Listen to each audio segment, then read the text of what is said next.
va prier. Père Céleste, nous voici encore devant ta face. Parce que nous voulons t'écouter. Tu vois, tes enfants sont déplacés. Il y en a qui sont en ligne, qui ont arrêté toute activité, non pas pour écouter un homme. Fais comme tu as fait autrefois. C'est par le Saint-Esprit envoyé du ciel que les hommes pouvaient parler de ta part. Et comme Pierre pouvait dire, si quelqu'un doit parler aujourd'hui, que ce soit comme il annonce les oracles de Dieu. Seigneur, viens et parle. Viens et enseigne. Viens et instruis. Reprends, exhorte, censure. Père Tout-Puissant, comme tu peux dire à Jérémie, brise, casse, coupe, détruis tout et replante. Le temps est venu de replanter, Seigneur, afin que toi seul fasses croître. Et que toi seul fasses en sorte que cela produise des fruits dignes de la repentance. Que ce soit des fruits capables d'être emmagasinés, engrangés. Notre Dieu. C'est vrai quand la pluie arrive, toutes sortes d'arbres produisent des fruits. Toutes sortes d'arbres se lèvent et grandissent. Les ronces se lèvent. Et le blé aussi. Les chardons aussi. Face qu'il y a au milieu de nous, il n'y a que du blé. Rien que du blé, Seigneur. Ô notre Dieu. Arrache tout ce qui n'est pas de toi. Détruis tout ce qui n'est pas de toi. Et parle simplement. Envoie ton esprit pour arroser, pour faire grandir. Et que cela apporte beaucoup de fruits à la gloire de ton nom. Seigneur, comme l'a dit autrefois dans le psaume 107, verset 20, tu envoies ta parole pour les guérir. Envoie encore ta parole aujourd'hui pour guérir tous les malades. Pour guérir vraiment. Parce qu'aujourd'hui, nous nous rendons compte qu'il y a beaucoup de malades. Compte tenu de l'évolution du monde, avec la méchanceté des hommes, avec tout ce qu'on peut créer, il y a beaucoup de malades. J'étais un peu perplexe. J'étais un peu là, j'ai dit, Seigneur, voilà l'apôtre Paul, l'homme, le grand Paul. Ceux qui pouvaient poser un mouchoir. Et on le prenait pour aller poser sur des malades, sur les démoniaques. Les démons sortaient. Et les malades guérissaient. Il disait, il a laissé son compagnon de service Trophime habillé malade. Oh Dieu, tu fais des choses souvent que l'homme ne comprend pas du tout. Et si on peut voir même avec Paul, quelqu'un qui est malade, tu es Dieu. Tu fais ce qui est agréable à toi. Et personne n'a à se plaindre. Nous devons seulement nous soumettre à ce que tu fais. Mais souviens-toi de nos malades. Souviens-toi et guéris-les simplement. Console les affligés. Nourris ceux qui sont affamés. Père Céleste, s'il y a quelqu'un qui a un problème financier, intervient et pourvoit simplement. Un problème social apporte la solution. Tu es celui qui a promis, Seigneur, nous pourvoir tous nos besoins.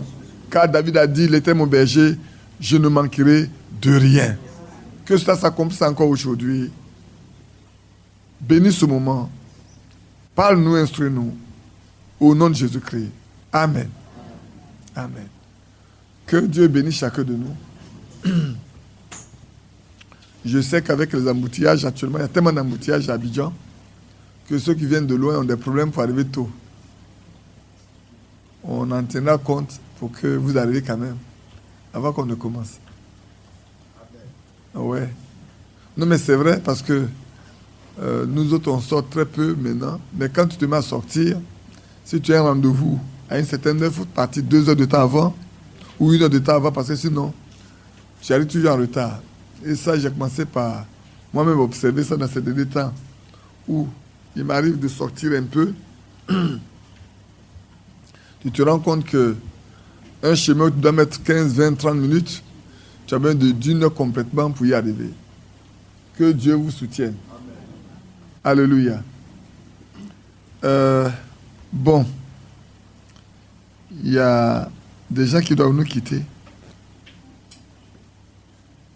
La famille Aka me demande de vous dire que le mardi prochain, il quitte Abidjan pour aller à Genève. Avec les enfants, Madame Aka qui est restée. Elle doit aller avec les enfants qui sont restés. Emmanuel, Jemima et puis Ariel. Pour aller rejoindre le père. Vous savez, ce n'est pas pour revenir maintenant. Hein. C'est au moins 5 ans.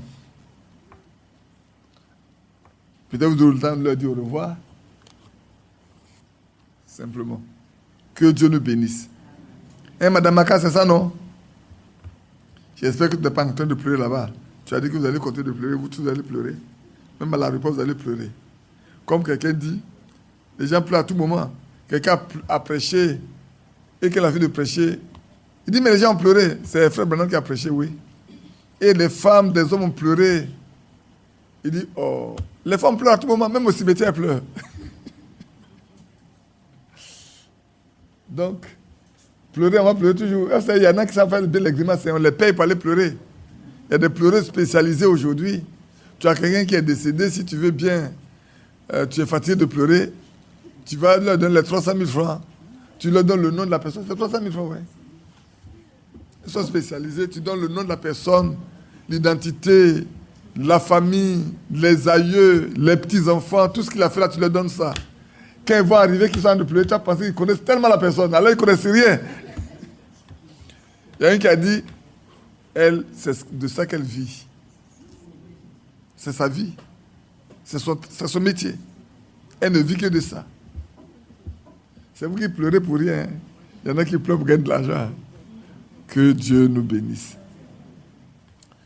Je voudrais, je l'ai déjà dit, encore faire un appel solennel à ceux qui restent chez eux à la maison.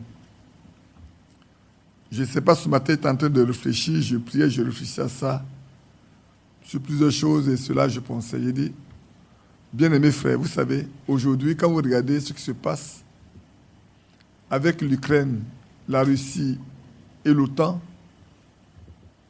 il y a des pays qui sont neutres. Quand on demande de voter, ils ne prennent pas le parti pour la Russie, ils ne prennent pas le parti pour l'OTAN. Ils gardent leur neutralité parce qu'ils ne veulent pas perdre la face nulle part.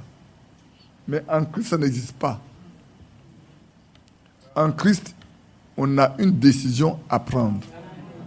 La fois dernière, je vous ai dit, il n'est pas bon, et je le répète encore ce matin, il n'est pas bon que vous restiez chez vous à la maison. Allez-y là où vous vous sentez bien pour communier avec les personnes avec lesquelles vous avez le même esprit. Aujourd'hui, c'est une question d'esprit. Ce n'est pas une question d'association. Je vous parlerai tout à l'heure, vous comprenez pourquoi je le dis. Il n'y a pas de neutralité. Ayez un point d'attache que vous appelez votre maison, où vous êtes nourri, où vous payez vos dîmes. Surtout si vous êtes sur place à Abidjan. Où vous payez vos dîmes. Parce que vous êtes nourri là. Et si vous êtes malade, vous demandez aux gens de venir prier pour vous. Parce que c'est la Bible qui le dit. Vous ne demandez pas à quelqu'un qui a un neutron libre de venir prier pour vous. Vous êtes obligé d'appeler ceux qui vous conduisent à venir prier pour vous, à venir vous rendre visite.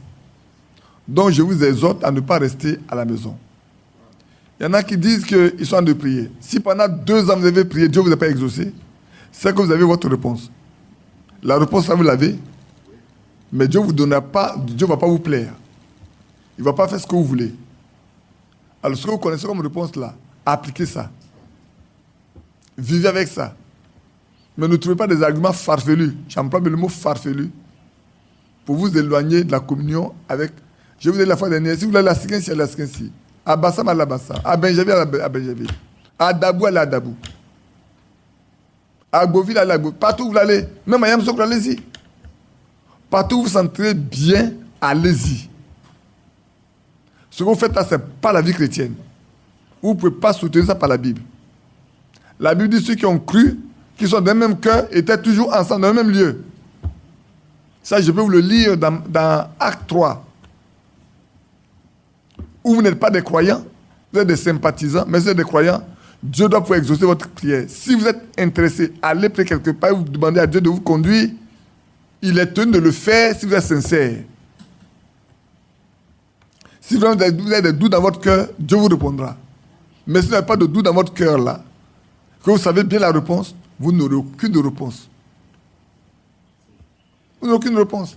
Donc, ce n'est pas la peine de vous fatiguer, vous dire, moi je reste toujours à la maison, ça ne vous servira à rien. Il y a des gens à qui Dieu a parlé, mais ils ne veulent pas se décider. Vous ne voulez pas vous décider, faites comme vous entendez. Mais je vais vous dire encore ce matin que vous faites mal. Vous ne faites pas bien du tout. Faites pas bien. Comportez-vous comme des croyants, comme des croyantes, comme des gens qui sont connus par le Saint-Esprit. Parce que tel que vous conduisez, c'est comme vous n'avez jamais été connu par le Saint-Esprit, afin que je prenne une décision. Un fils de Dieu doit être conduit par l'Esprit de Dieu. Une fille de Dieu doit être conduite par l'Esprit de Dieu.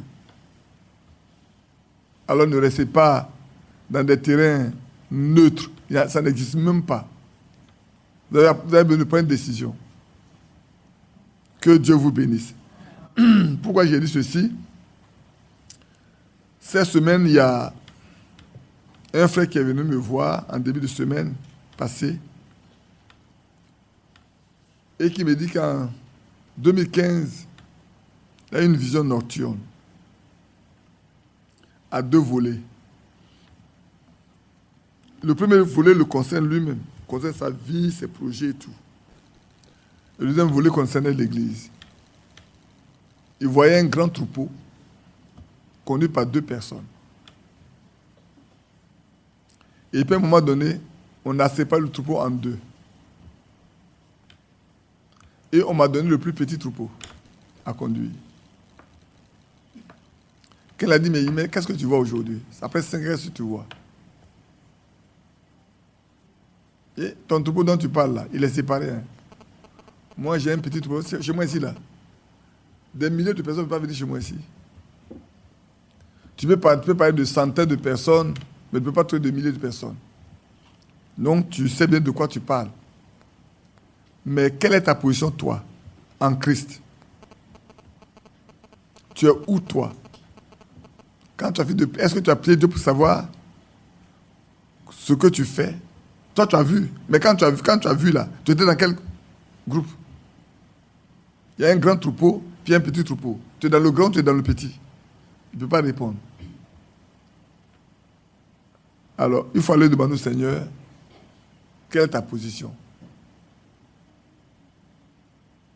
Ceux dont on parle, il y en a qui ont vu ça il y a 5 ans, il y en a qui ont vu il y a 10 ans, il y a 15 ans, il y a 20 ans, il y a même 25 ans. Ce qu'on vit aujourd'hui là, je préfère le dire ouvertement. Moi-même, j'ai parlé la fois dernière. Je n'avais pas compris quelque chose que j'avais vu avant. Je le dis aujourd'hui. On était 2. Et puis, il y a un à qui on a donné. Chacun de nous a vu quelque chose. L'autre a vu qu'on lui a donné une grande plantation, bien défrichée. On lui a dit, il faut le fructifier. Moi, j'avais un petit lopin de terre. Peut-être quelque chose, pas comme ma salle à manger que vous voyez. Et je m'en suis occupé. Et tous les arbres fruitiers ont porté des fruits mûrs. Mais je n'ai pas compris. Ça date de plus de 20 ans. Tous les arbres fruitiers portaient des fruits mûrs. Je m'en occupais, c'était un petit lopin de terre, c'était pas grand. Plus le temps passe, plus je regarde, plus je vois. Je prie que ce qui a été vu, il le fasse simplement. C'est pour ça que j'ai dit aux gens, moi je n'ai appelé personne. Hein. Est-ce qu'il vous appeler? Je n'ai appelé personne. Je n'ai jamais dit à personne. Moi je fais ma réunion avec ma petite famille à la maison. C'est tout. Aujourd'hui, vous êtes le nom que vous êtes. Ce n'est pas Badi que vous appelez. Donc, priez pour que Dieu vous conduise. Et ce que je veux pour vous là, il accorde. Ma seule et unique prière, c'est qu'il bâtit chacun de vous de son esprit. Ma seule et unique prière, c'est ça. Quand il me met à genoux, ma femme est témoin, elle le sait. Quand il me met à genoux, mon premier sujet, c'est ça. Quand je suis en train de méditer, mon premier sujet, c'est ça. Parce que sans cela, frère, tous les efforts qu'on a faits, tout le message qu'on doit proclamer, tout ce qu'on doit dire sera vain. Si on ne va pas dans l'enlèvement, ce sera la plus grande catastrophe. C'est pour ça que chez vous, veillez, priez, jusqu'à ce que Dieu visite chacun de nous. Nos enfants, nos maris, nos épouses, chacun. Nous sommes tous visités et que Dieu accomplisse lui-même Ce matin encore, je lis certaines choses. Je pense, si Dieu permet, je vais faire un effort pour terminer ce message sur les 4 objectifs-là. Il y a encore beaucoup de choses à voir, c'est vrai. Mais c'est depuis 25 ans que ce que vous voyez aujourd'hui a été montré à plusieurs personnes. Vous voyez? Et donc, restons tranquilles. Dieu qui est au ciel, qui a décidé une chose, saura quoi faire, comment faire, pour que ce qui est de lui s'accomplisse. Ça, c'est une chose claire.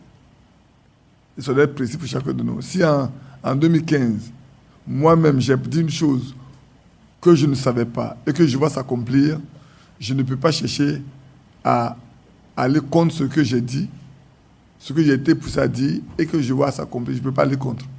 C'est pour ça que ceux qui veulent à tout prix faire quelque chose, je les regarde faire ce qu'ils font. Ceux qui veulent faire, qu'ils le fassent. Mais qui se demandent, est-ce que ce qu'ils font là, c'est de la volonté de Dieu? Et si vous ne comprenez pas ce que je dis, un jour vous comprendrez. Oui, les autres sont venus pour chercher à ce qu'il y ait une mise en scène, une mise ensemble. C'est pas aller loin. C'est faux. Beaucoup sont encore en train de chercher à travailler par rapport à ça. Je pensais à ce son de Lambert qui date de plus de 20 ou 30 ans qu'il a eu, dans lequel j'ai dû sortir du milieu de tous. Je vous l'ai raconté déjà, non? Où il y avait une réunion dans une salle où il y avait des flaques d'eau très sales. Ce n'est pas Dieu, mais dans le lieu de la réunion. Auparavant, je ne comprenais pas, je n'ai jamais posé la question. Mais au 30 avril, qu'elle en a parlé, parce qu'il avait toujours peur que moi je sorte du milieu d'eux. Et quand il a raconté ce son, il a posé la question de la mer. Les flaques d'eau étaient dehors ou étaient dans la salle? Il dit, c'est dans la salle où vous étiez assis. Il dit, mais il ne faut pas te fatiguer pour moi. Je suis sorti des flaques d'eau là, je n'ai même pas touché une flaque de ce parti. Au milieu de vous, il y a la saleté. C'est que Dieu n'a pas voulu rester au milieu de vous. Pour vivre ce que vous vivez. Je le redis encore. Il y en a qui vont écouter puis aller appeler la mère pour lui dire, ne vous en faites pas, donnez-lui là-bas, il n'a qu'à écouter. Je suis responsable de ce que je dis. Je n'ai pas peur de dire ce que je dois dire. Je n'ai pas peur de ce que je dois dire. Ce qu'il a dit, c'est ce qu'il a dit. Et je lui pose la question devant tous. Il ne faut pas qu'il se préoccupe pour moi. Je ne sais pas qu'est-ce qui va arriver demain. Je ne sais pas ce qui va arriver après-demain. Mais ce qu'il a dit vient de Dieu. Ça, il n'appartient pas à leur association.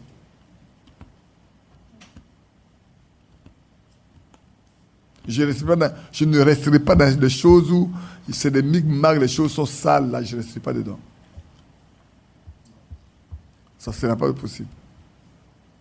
Il m'a vu ma vie partie. Il ne m'a pas vu ça, ma vie. Il a vu ma vie dans mon Excel. J'ai sauté, évité toutes les flaques d'eau, ça, et je suis sorti, je suis parti. Il a eu peur jusqu'à maintenant, mais maintenant il sait qu'il ne doit plus avoir peur. Le chemin du Christ est le salut. Hâtez-vous, bien-aimés du Seigneur. Cette voie est étroite et pénible, mais confiez-vous au bon Sauveur Jésus. Et c'est l'ennemi et vous fera agir. Jamais ne cherchez la vengeance. La couronne est si belle et si douce qu'elle change vos cris, vos pleurs. Pourquoi vous êtes triste même pour chanter ce cantique-là? Vous êtes triste. Le chemin de Christ est le salut. Hâtez-vous, bien-aimés du Seigneur. Cette voie est étroite, peinée, mais confiez-vous au bon Sauveur Jésus. Et c'est l'ennemi vous fait rage, jamais ne cherchez la vengeance. La vengeance, La la couronne est si belle et si douce qu'elle change, Christ-vous pleure en joie.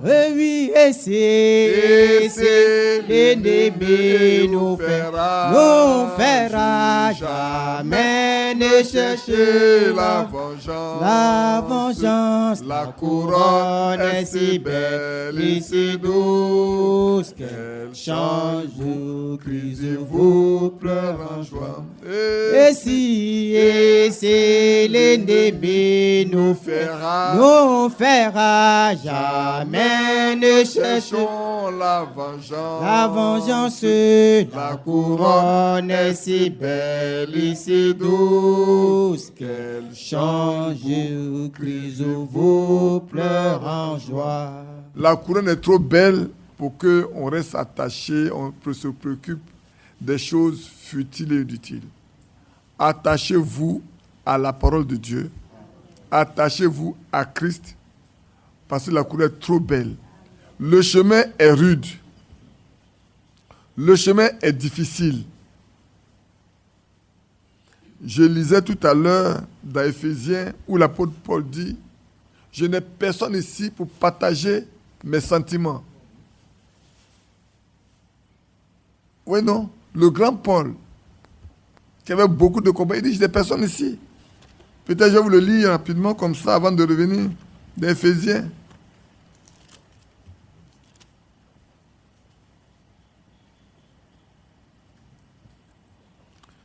Où est-ce que je l'ai lu tout à l'heure?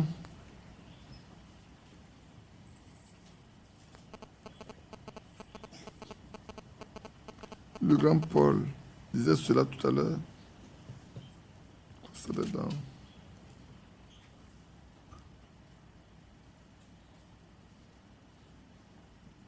Si quelqu'un trouve ça, c'est dans Éphésiens. Hein? Je peux l'avoir dans Éphésiens.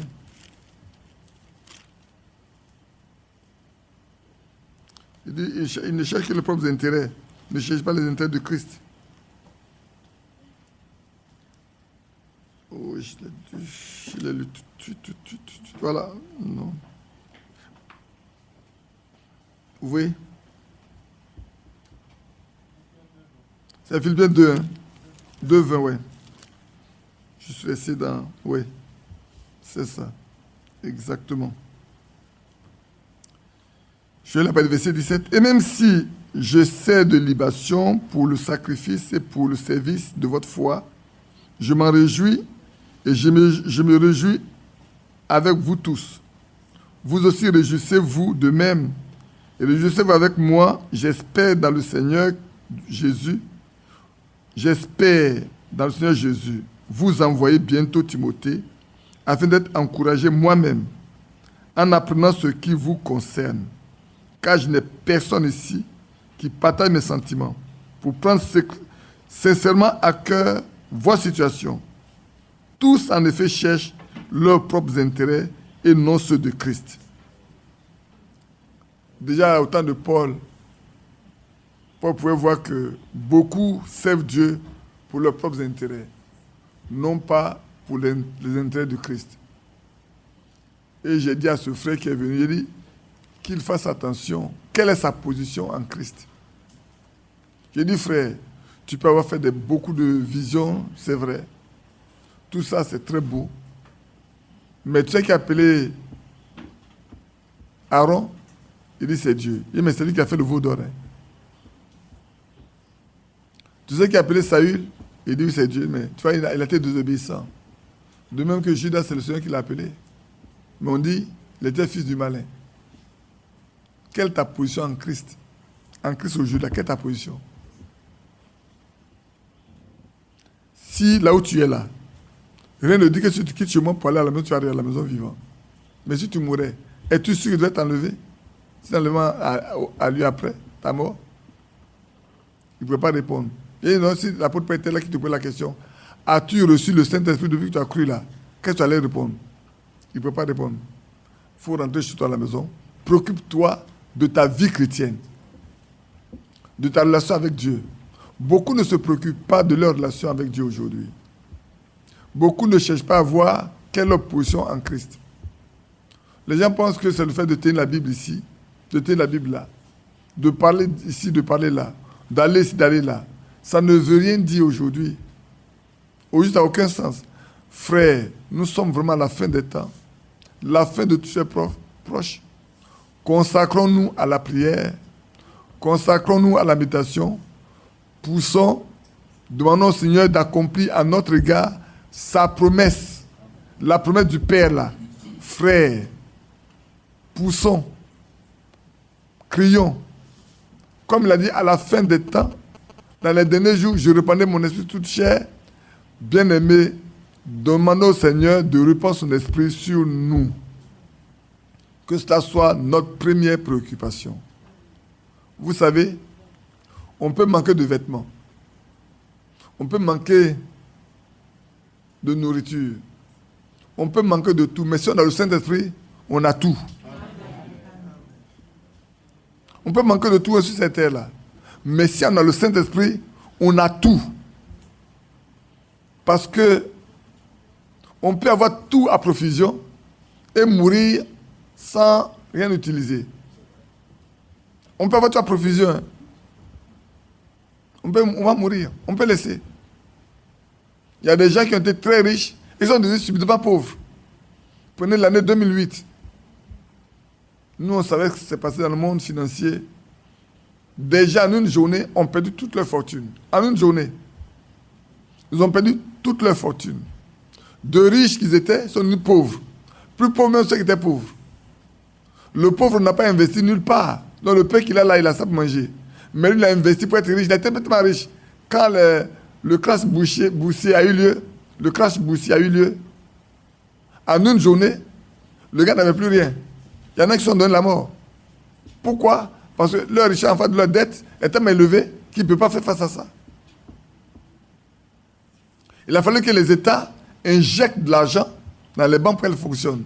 Parce que sinon, beaucoup de banques allaient faire faillite. Donc, à quoi ça sert d'avoir tous les biens, toutes les richesses, des maisons, des habits, des chaussures, des sacs, des voitures, quand on sait que, frère, écoutez, on est là, non? Pourvu qu'il y ait un ouragan tout à l'heure, demain, on n'a plus de maison, on n'a plus de voiture, on n'a plus rien, on n'a même plus à manger. Quel que soit le stock de nourriture qu'on doit faire, tout va disparaître. La plupart de choses n'a pas porté. La semaine passée, je regardais sur, je crois que c'est RFI ou non, sur France 24 ou sur LCI, il y a un pays qui n'a pas vécu d'inondation depuis plus de 50 ans. Leur ville est devenue leur village, tous les villages sont devenus des lacs.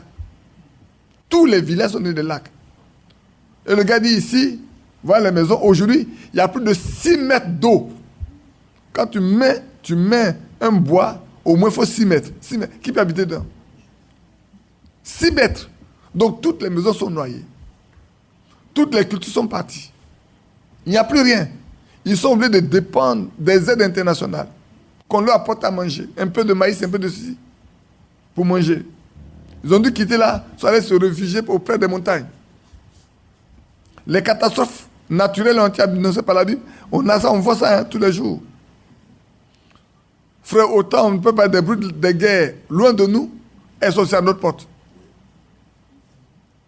On annonce les bruits de guerre. Quand on en parle de l'Ukraine, c'est des milliers, dizaines de milliers de kilomètres ici. Mais quand on dit au Mali, il y a la guerre, au Burkina, il y a coup d'État, en Guinée, il y a coup d'État, c'est à notre porte. Hein. C'est à notre porte. Quand on dit les djihadistes sont au Sahel, c'est à notre porte. Donc, prions pour que nous soyons purs, nous soyons saints dans toute notre conduite. Pour le temps, le laps de temps qu'il nous reste à vivre, bien-aimés frères, bien-aimés sœurs, consacrons-nous au Seigneur. C'est tellement important. J'aimerais bien insister avant de venir à ce que nous allons parler parce que c'est purement de l'enseignement, c'est vrai. Mais ce qui importe, c'est pas pour faire peur. Personne ne sait que jusqu'au 32 décembre, il vivra. Nous qui sommes là. Elle me regarde encore, elle dit qu'est-ce qu'il va encore dire. Personne ne sait que le 32 décembre, là, nous tous comme ça, là, on va être tous là. Il y a quelqu'un au milieu de nous qui va partir le 31 décembre. Mais c'est pas ça qui fait peur. C'est dans quelle condition il va partir. C'est où tu vas partir.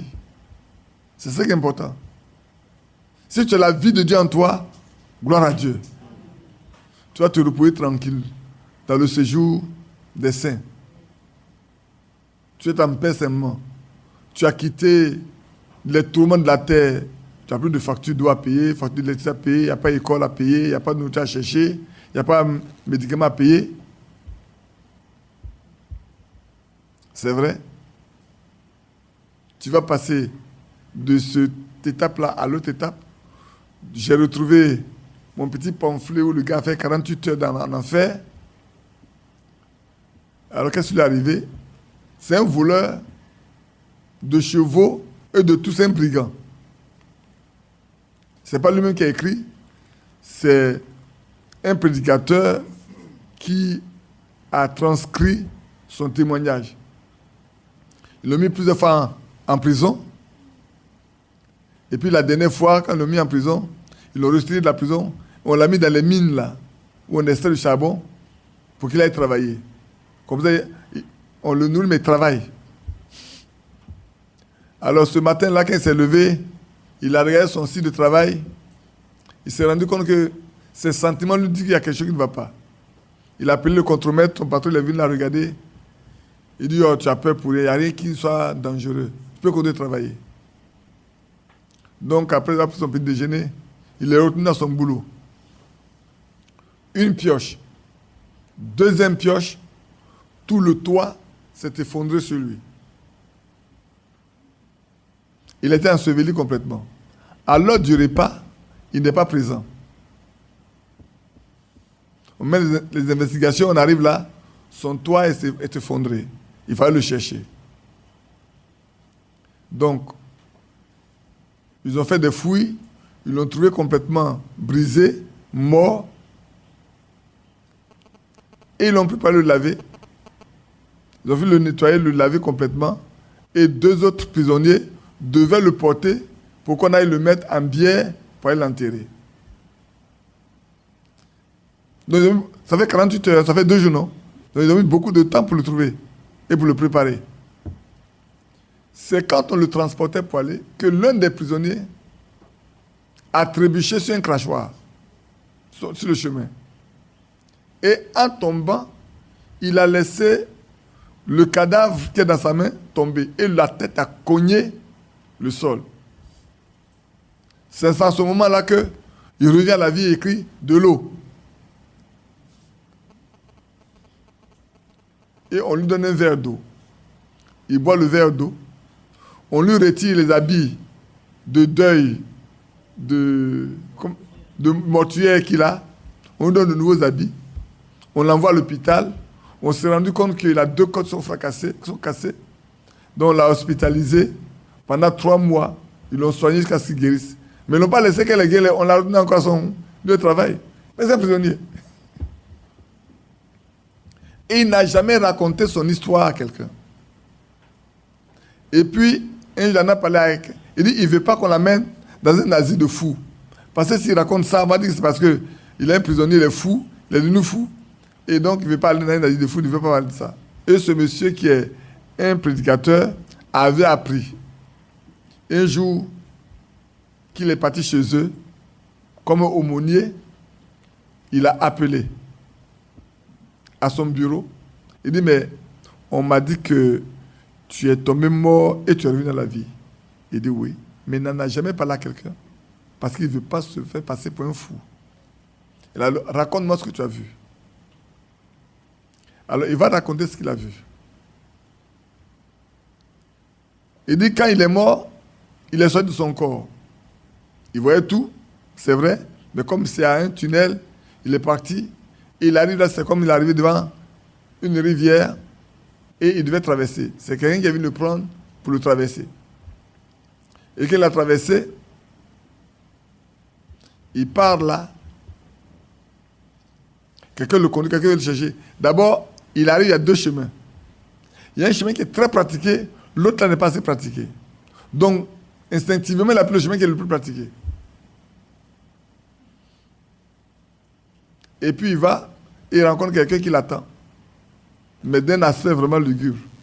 Qui lui est venu te chercher pour t'amener à ta demeure. Donc il part, c'est comme si une grosse montagne qui est là, il y a une grande porte. Il rentre dedans, il sort de l'autre côté, et puis on lui dit, bon, on va te laisser un peu ici.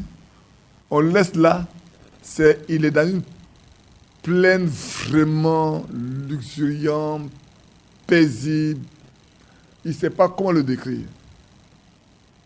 Voyant très au loin des hommes en paix et tout, il devait se délecter de ça pendant un certain temps. Et qu'elle a fini, on lui a dit, c'est là où habitent ceux qui ont cru. Toi, tu n'as pas cru. Maintenant, on va t'amener là où tu dois aller. Il retourne, il rentre dans le même truc de montagne, là, la porte rentre, et puis on commence à descendre.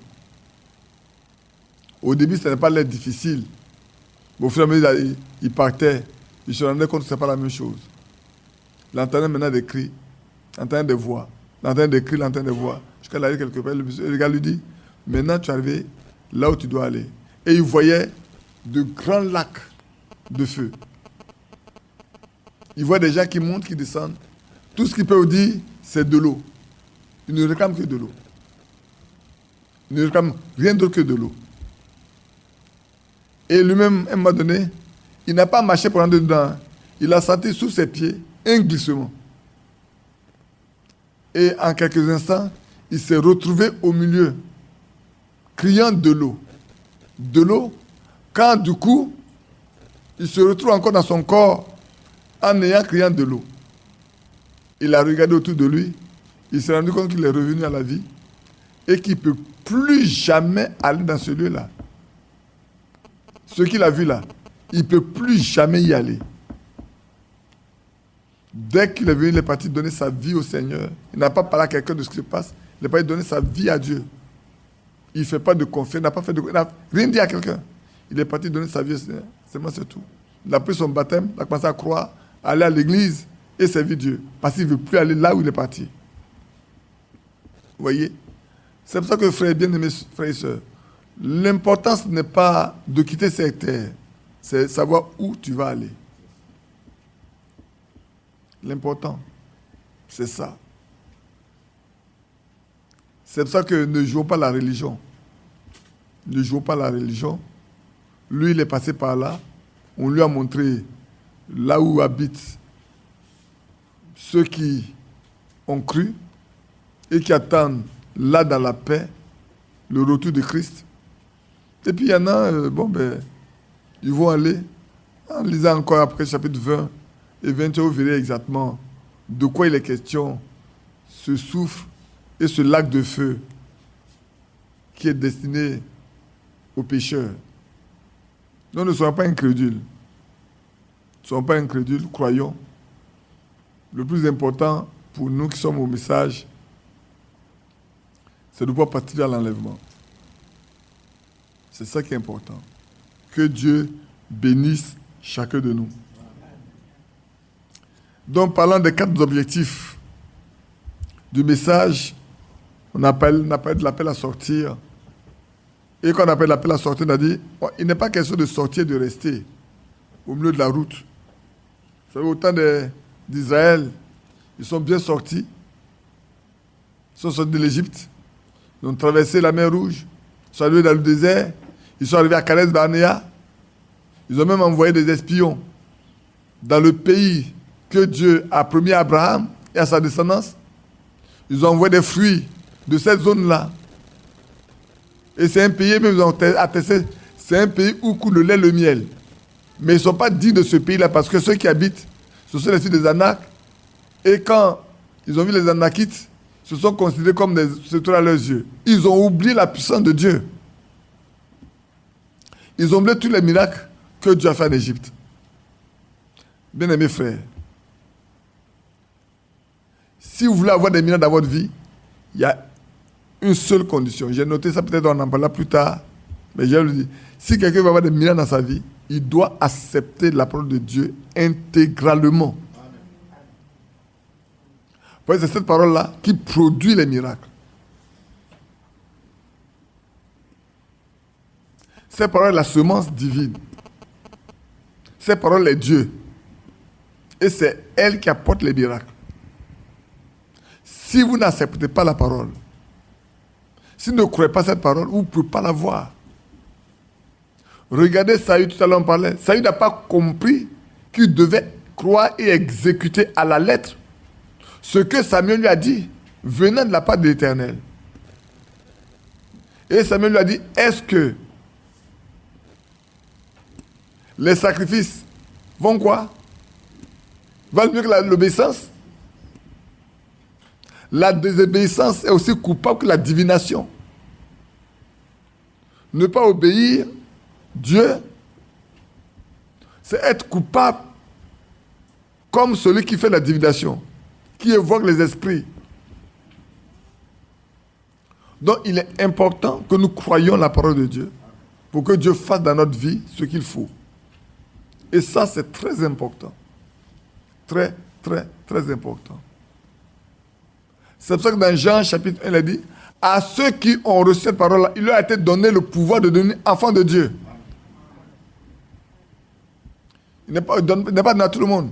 C'est seulement à ceux qui acceptent la parole de Dieu que le pouvoir est donné. Maintenant, ne faites pas semblant de croire. Il y a beaucoup qui font semblant de croire. Et frère, notre vie prouve ce qui est en nous. Je l'ai toujours dit et je le répéterai toujours. Votre vie extérieure prouve ce qui est en vous. Vous ne pouvez pas vivre à l'extérieur ce qui n'est pas en vous. C'est comme quelqu'un qui ne peut pas donner à quelqu'un d'autre ce qu'il n'a pas. Tu n'as pas de vêtements, tu ne peux pas en faire cadeau à quelqu'un d'autre. Tu n'as pas de chaussures, tu ne peux pas en prendre à quelqu'un d'autre. Tu n'as pas d'argent, tu ne peux pas en donner à quelqu'un. Tu ne peux que donner ce que tu as en main. De même aujourd'hui, on ne peut pas prétendre être chrétien si la vie de Christ n'est pas en nous. Tout à l'heure, j'ai lu quelque chose dans le temps épreuve de Frère Franck. Pour que vous compreniez. Oh, peut-être même je peux le lire un peu. Avant qu'on ne vienne à chose. Je ne sais pas si ça doit être ici. Où est la page? Écoute. Est-ce que j'ai noté une page quelque part? Permettez-moi de regarder les pages et puis... Le temps est proche. Oui.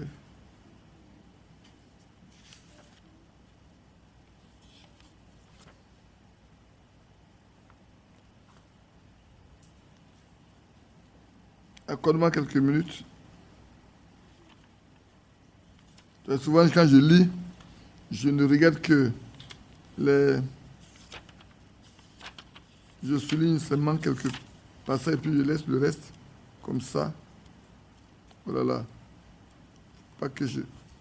Faut pas que j'oublie ce passage-là.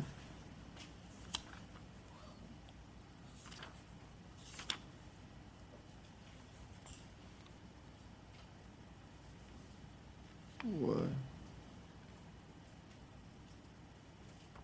Il disait que les vrais chrétiens, faut que je vous le trouve tout de suite.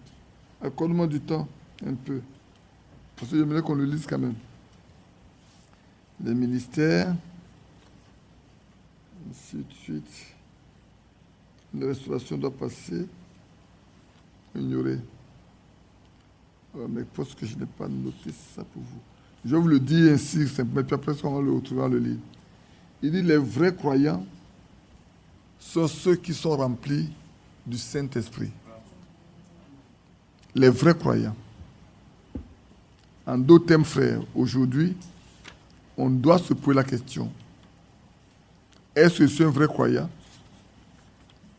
C'est ça que je pose la question à l'autre frère. Est-ce que tu es un vrai croyant? Vous savez, j'ai dit tellement de choses à la fois que... Ah, c'est ici. La vraie Église en tant que corps de Christ. Chaque véritable croyant, c'est la circulaire de septembre 72. J'ai là la page 3 et 4. Chaque véritable croyant, on peut s'arrêter dessus pour dire qui est le véritable croyant. Chaque véritable croyant est, pas sera, ou doit, est baptisé de Saint-Esprit dans l'Église du Dieu vivant. Et par cela, il est placé sous la direction du Saint-Esprit. Tout véritable croyant. C'est pour ça que ma prière, que Dieu visite. Frère Branham a parlé de 3 étapes. La justification, la sanctification et le baptême du Saint-Esprit. Et vous qui écoutez, qui lisez, ce que Frère Branham a prêché, il y avait une dame là qui ne voulait pas passer par ces 3 étapes. Vous vous souvenez bien? Asseyez-vous, les enfants. Et celle-là pensait qu'elle pouvait aller au ciel sans passer par ces 3 étapes. Et elle s'est lancée sur ce chemin-là. Pour finir, elle a dérapé. Et elle est tombée dans ce ravin, dans ce fossé, avec des cris horribles. Pour montrer qu'il faut obéir strictement à ce que le Seigneur ordonne. Aujourd'hui, tu es justifié, c'est bon. Tu es sanctifié, c'est une chose. Mais il ne faut pas t'arrêter. Va jusqu'au baptême du Saint-Esprit. C'est alors que tu pourras rentrer librement et tranquillement dans le repos, dans la paix. Que Dieu nous bénisse. On reviendra là-dessus sur un certain nombre de choses. On va parler de ce sujet. Donc, il faut sortir. Si tu sors, il ne faut pas rester au milieu, il faut rentrer. Beaucoup ne sont pas rentrés, ils sont morts dans le désert. Ceux Josué et Caleb qui ont gardé la parole, qui ont cru cette parole, ont vu la gloire de Dieu après. Et plus tard, lui-même, le Seigneur a dit que celui de la loi ne se loin pas de ta bouche. Médite-le jour et nuit. C'est alors que tu réussiras et que tu auras du succès dans toutes tes entreprises. On peut être dans tout ce que tu entreprendras. Que Dieu soit avec nous. On a parlé également de la séparation.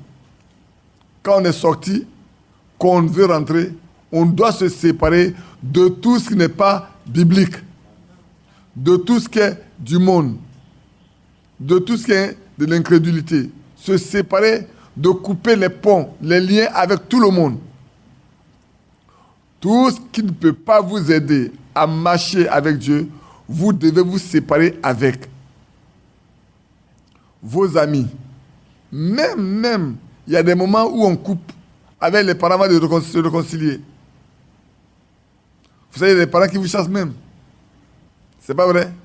Parce que vous, désormais, votre manière de vivre ne va pas avec leur manière de penser. Votre mode de vie, votre mode de pensée n'est plus le même avec les leurs. Ne pleurez pas. Vivez la vie chrétienne. Plus tard, vous donneront raison. Ils vous donneront raison. Vous savez, il y a une foyer, une famille, je me souviens, où il y a un qui a cru. Les gens l'ont mis dehors. Mais sa vie a prouvé qu'à un moment donné, les gens devaient s'asseoir pour se poser des questions. Quelqu'un a posé la question. En celui qu'on mettait dehors, là, qui est parti là, et ceux qui sont restés à la maison, qui vit bien? Les autres ont fait des enfants, lui n'en a pas fait. Quand vous l'envoyez, il fait le travail qu'il vous demande. Les autres, il faut vous dire, il ne faut pas. Entre lui et les autres, qui doit rester à la maison en réalité? C'est notre vie qui doit rendre témoignage de ce que nous sommes. Il y en a quand ils sont croyants, ils veulent fuir la maison de leurs parents. Le croyant ne doit pas fuir la maison de son père. Tu dois y rester. Si on te met dehors, c'est autre chose. Mais si on ne t'a pas mis dehors, tu dois rester. On n'est pas seulement un païen, il ne croit pas. C'est toi qui es païen. Reste là pour montrer que tu as changé de vie et que tu vis autre. Même si on te persécute, qu'on ne t'a pas mis dehors, reste là. Si on te met dehors, c'est autre chose. Donc on doit se séparer. On n'a pas également de la préparation, n'est-ce pas? Quand on est séparé, c'est pour se préparer. On doit se laisser préparer. Et la préparation veut dire que nous devons mettre en application tout ce que nous avons appris. Nous devons pratiquer tout ce que nous avons appris. Nous devons vivre de la Bible. Mettre en pratique les commandements du Seigneur. Ne pas nous en détacher. Nous laisser nous sanctifier totalement. Il n'y a pas de sanctification sans l'obéissance à la parole de Dieu. Sanctifie-les par ta vérité, car ta parole est la vérité. C'est très, très, très important de savoir qu'on ne peut pas vivre de sainteté sans la parole de Dieu. C'est pour l'apôtre Pierre dit, si vous invoquez comme Père celui qui juge justement sans favoritisme, qu'est-ce qu'il a dit ensuite? Conduisez-vous avec crainte pendant ce temps qui vous reste. Or, la crainte de Dieu est le commencement de la sagesse. Et le commandement de la sagesse, c'est la haine du mal. Vous voyez comment ça va, non? Donc, si nous avons la haine du péché, ça nous allons vivre sur la parole de Dieu. Nous allons obéir à ce que Dieu a dit. Nous allons marcher avec cela. Et puis, il fallait la restauration. Tout doit être restauré. Et c'est sur ça que nous sommes maintenant. N'est-ce pas? Alors, nous sommes sur la restauration. On a parlé de beaucoup de choses sur la restauration. On a parlé de la restauration, on a parlé de la divinité, du baptême, on a parlé de la Trinité et tout. On a parlé de la semence du serpent, du péché original, parce que ces choses-là devaient être rétablies complètement. Et puis voilà, je voulais qu'on parle un peu du souper du Seigneur. On va aborder un peu le souper du Seigneur. Et puis ensuite, on parlerait également de la restauration de l'église locale. Et voilà, on parlait un peu de la marque de la bête. Et je pense qu'on va finir ça, on fera un effort pour finir ça aujourd'hui. Que Dieu nous aide. Amen. Pour parler du souper du Seigneur, on peut déjà lire dans 1 Corinthiens 11 qu'on connaît. C'est pas pour faire la Sainte Seine, mais pour parler au plan doctrinal aujourd'hui, parce que ça pose énormément de problèmes. Depuis longtemps, j'avais voulu qu'on en parle, mais on n'est pas arrivé. Et ce que nous allons lire là, ne pensez pas que les religieux n'ont jamais lu ça. Si on veut même déjà, on sait, il y a tellement de versets bibliques qu'on peut lire là-dessus. Et c'est vrai. Ne pensons pas que les religieux n'ont jamais lu ça. Mais ils n'ont pas pratiqué, ils n'ont pas compris. Il dit, quand j'ai reçu du Seigneur, le verset 23, je le lis entièrement. Quand j'ai reçu du Seigneur, écoutez bien, l'apôtre Paul dit, il a reçu du Seigneur ce qu'il a enseigné. 1 Corinthiens 11, je lis le verset 23. L'apôtre Paul dit qu'il a reçu du Seigneur ce qu'il a enseigné. Il n'a pas appris ça de Pierre, ni de Jean, ni de Jacques, quoi qu'il les ait rencontrés. Il n'était pas avec le Seigneur quand il était sur la terre vivant. Il n'était pas là le jour où le Seigneur instaurait la Sainte Seine. Le souper du Seigneur là, l'apôtre Paul n'était pas assis à la table. Mais il devrait faire comme les autres apôtres. Il devrait avoir le même enseignement que les autres apôtres. Et c'est pour ça que le Seigneur lui a donné comment le faire. Et il rend le témoin. Car j'ai reçu du Seigneur ce que je vous ai enseigné. Parce qu'il s'est rendu compte certainement qu'il y avait un désordre qui s'installait dedans. Comme il a vu que les gens pratiquaient les choses en désordre, il est obligé de leur rappeler que ce qu'il leur a appris là, c'est du Seigneur qu'il a appris ça. Donc il n'y a pas moyen de faire autre chose que ce qu'il leur a appris. C'est même le sceau que ce n'est pas de lui. Il n'a pas appris ça des hommes, il a appris ça du Seigneur. J'insiste, parce que nous allons en arriver avec le message. J'insiste là-dessus. J'insiste là-dessus. Quand on est arrivé avec nous, alors celui qui a des oreilles pour entendre, entendra. C'est que le Seigneur Jésus, dans la nuit où il fut livré, prit du pain. L'apôtre était là? Non. Et après avoir rendu grâce, le rompier dit, ceci est mon corps qui est rompu pour vous, faites ceci en mémoire de moi. C'est pas écrit dans Matthieu? C'est écrit dans Matthieu? Or, au moment où l'apôtre Paul parlait de ça là, Matthieu n'était pas encore écrit. Les livres étaient écrits. Au fur et à mesure, moi, quand je prends ma Bible, je vais vous donner une chose. Je vais vous donner les dates. Je vais vous donner les dates où les livres étaient écrits. Hein. Pour Paul, là, c'était écrit en 56, qu'on lisait, c'était écrit en 56. Notre air. J'allais lire Matthieu. Je vais vous donner Jean.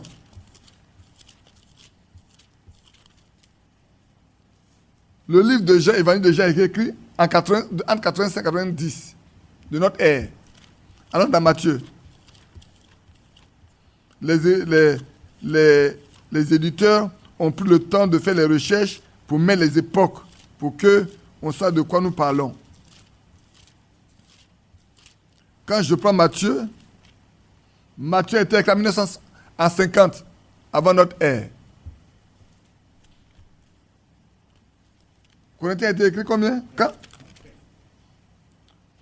Et Corinthiens a été écrit 56. D'accord? Donc vous voyez que il n'y a pas de cas. C'est pas parce que c'était écrit qu'il a enseigné ça. Il a déjà enseigné ça. Et comme maintenant il y a des autres, il a écrit la lettre en 56 pour dire aux gens attention. Ce que j'ai reçu, que vous avez pratiqué là, voilà la raison, voilà d'où ça vient. C'est pas de Matthieu que j'ai appris. C'est pas de Marc que j'ai appris. C'est pas de Luc que j'ai appris. C'est pas de Jean que j'ai appris. C'est pas de Pierre. C'est pas de Jacques. Donc faites attention, frère. Il a reçu ça du Seigneur. De même, après avoir soupé, il prit la coupe et dit, cette coupe est la nouvelle alliance à mon sang. Faites ceci en mémoire de moi toutes les fois que vous en boirez. C'est ce qui est écrit aussi dans Matthieu. Car toutes les fois que vous mangez ce pain et que vous buvez cette coupe, vous annoncez la mort du Seigneur jusqu'à ce qu'il vienne. En d'autres termes, frère, si aujourd'hui nous devons pratiquer la Sainte Seine, là, ce soir, nous annonçons la mort du Seigneur à ce qu'il vienne. C'est pourquoi celui qui mangera le pain ou boira la coupe du Seigneur indignement sera coupable envers le corps et le sang du Seigneur. Que chacun donc s'éprouve soi-même. Et qu'ainsi il mange du pain et boive de la coupe. Car celui qui mange et boit sans discerner le corps du Seigneur, mange et boit injustement contre lui-même. Ça n'était écrit nulle part avant. Mais pour nous dire, frère, que ce n'est pas quelque chose avec lequel nous devons jouer. C'est un ordre divin à appliquer et à pratiquer. C'est important que ces choses nous soient enseignées. Il continue de dire que chacun s'éprouve soi-même et qu'ainsi il mange du pain et boive la coupe. Car celui qui mange et boit sans discerner le corps de Christ mange et boit injustement contre lui-même. C'est pour cela qu'il y a parmi vous beaucoup d'infirmes et de malades et qu'un grand nombre sont morts. Si nous nous jugeons nous-mêmes, nous ne sommes pas jugés, mais quand nous sommes jugés, nous sommes châtiés par le Seigneur afin que nous ne soyons pas condamnés avec le monde. Ainsi, mes frères, lorsque vous vous réunissez pour le repas, attendez-vous les uns les autres. Ici, à s'attendre les uns les autres, que chacun de nous prie et cherche la face de Dieu pour voir qu'est-ce qui s'est passé dans sa vie pendant cette période. Si vous avez vu un frère qui vit une vie du monde, rappelez-le pour ne pas qu'il prenne un jugement contre lui-même. Nous devons nous interpeller les uns les autres. Nous aider les uns les autres. Parce que personne ne peut vouloir voir son frère mourir. Personne ne doit vouloir voir sa soeur mourir ou faire mal. Je vous ai raconté ce qui s'est passé quand on était à une ville, quelqu'un qui est parti vivre dans le monde, qui est venu par la Sainte Seine et qui a bu le vin net, il est tombé. Après avoir mangé le pain. Ça s'est passé devant nous, nous on est témoins. Donc ce n'est pas quelque chose qu'on dit, on va prendre pour jouer. ce qui est écrit dans la Bible, nous devons prendre ça au sérieux. Et c'est vrai. Pourquoi cette chose doit être restaurée aujourd'hui? Pourquoi cela doit être aussi restauré comme la divinité? Pourquoi? Parce que ce que l'apôtre Paul a enseigné avait été oublié. Vous savez bien tous, vous qui êtes partis par la religion, que de tout temps, dans la religion, les religieux font la Sainte Seine dans la journée. Puisque les cultes se font les matins. Vous partez à l'église méthodiste, les cultes c'est le matin. Catholique c'est le matin. Baptiste c'est le matin. Presbytère c'est le matin. Pentecôtiste c'est le matin. Donc les gens font la Sainte Seine les matins. Alors c'est le souper du Seigneur. De deux, il faut savoir quel pain. Du pain levé. C'est le pain qui est fait avec la farine, qui contient de la levure. Or, la Sainte Seine, a commencé depuis Exode, à la sortie de l'Égypte. Ça, ceux qui veulent le lire, ils peuvent le lire dans Exode 12. Et on peut le lire dans Corinthiens 5 également, 7, on dit, Christ, notre Pâque, a été immolé. Christ est notre Pâque. Et vous savez bien que c'est à la dernière semaine, dans les derniers jours de cette semaine-là, où la Pâque doit avoir lieu, que le Seigneur a instauré ça. Le repas du Seigneur. C'est à la dernière Pâque. La dernière Pâque qui doit participer sur cette terre-là. Il ne va même pas participer, parce que ce jour-là même là, à la veille de la Pâque, on va le prendre. Un jour avant. C'est le jeudi soir. Après ça, ils ont mangé, puis il est parti à Gethsémanée. Et toute la journée de vendredi, c'était sa souffrance. Toute la nuit jusqu'à vendredi, c'était sa souffrance. Il fallait qu'on le mette à mort. On le crucifie pour qu'il sorte le dimanche. Pour faire les 3 jours. Donc vous voyez comment il a souffert? Déjà jeudi soir, il a déjà instauré la Sainte Seine. Il a participé à la Sainte Seine avec... Il dit c'est la dernière qu'il mange avec eux. C'est le dernier qui prend avec eux le vin. Il n'en prendra plus avec eux jusqu'à ce qu'il le prend de nouveau dans le royaume. Mais pourquoi on vient là-dessus? Frère, si toutes les religions, pendant ces 2000 ans, pour parler comme ça, ces 1900 ans, n'ont pas pratiqué ce qui est bon, n'ont pas fait comme il se doit, et que c'est à notre époque que la restauration se fait, nous devons faire attention. Nous discutons du pain de la Sainte Seine. Nous discutons du lavage des pieds. D'abord, je reporte chaque frère, chaque soeur à lire la beauté frère Franck, le baptême, le souper et le lavage des pieds. Mais je viens ici, frère, pour dire une chose. Auquel vous devez vous attacher. Pour cela, je vous ramène dans Éphésiens chapitre 2. Allons dans Éphésiens chapitre 2.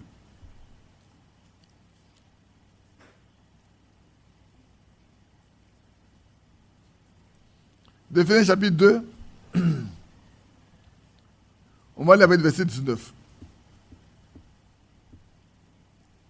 Ainsi donc vous n'êtes plus des étrangers, ni des gens du dehors, mais vous êtes concitoyens des saints, gens de la maison de Dieu, dont l'apôtre Paul n'écrit pas à des païens.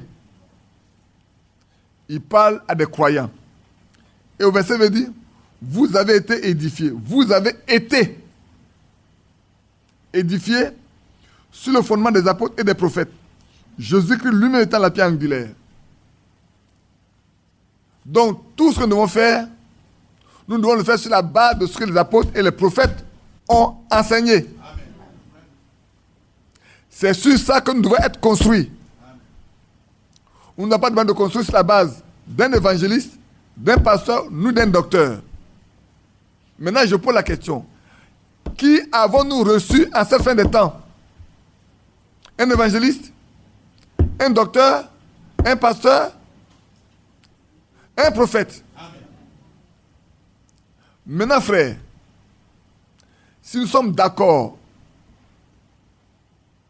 que la semence du serpent est vraie et que Dieu le lui a donné, ce que toutes les régions combattent, n'acceptent pas. Prêtez bien attention à ce que j'ai dit, frère. Amen. Et à vous, tous les prédicateurs. Si la semence du serpent est vraie, car c'est au prophète que vient la parole. C'est à lui que Dieu révèle les secrets. Le Seigneur révèle ses secrets à ses prophètes. Il ne fait rien sans avoir révélé ses secrets d'abord à ses prophètes. Dans Amos 3, 7.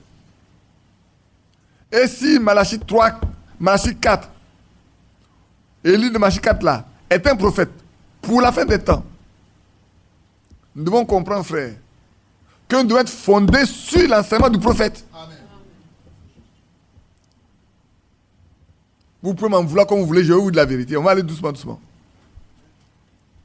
Donc, si la semence du serpent est vraie, et que c'est incontestablement vrai parce qu'on ne peut l'attendre dans la Bible. Si le péché originel qu'il a enseigné est vrai, parce que c'est vrai, parce qu'on trouve la trace dans la Bible, on peut l'expliquer par la Bible. C'est faux? Si les sceaux sont vrais, parce qu'aucun autre l'a révélé, c'était lui seul. Si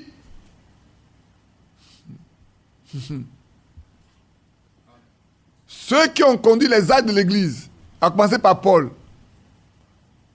et qu'il a enseigné, approuvé par un ange qui est descendu pour redessiner la même chose, écrire les noms des personnes avec les dates, est vrai? Alors frère, que devons-nous faire? C'est à lui que Dieu nous révèle ce que Paul a enseigné. C'est pourquoi il peut dire, j'ai enseigné comme Paul a enseigné. S'il peut dire, j'ai enseigné comme Paul a enseigné, nous devons faire attention, frère. Et c'est vrai. Nous devons l'être.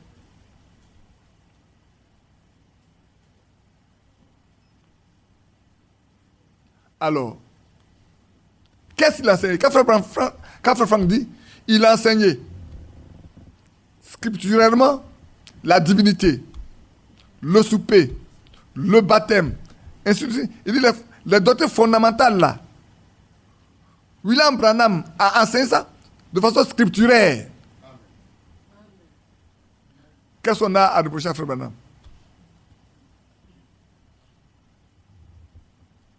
C'est lui qui a restauré la Sainte Seine, comme Paul l'a pratiqué.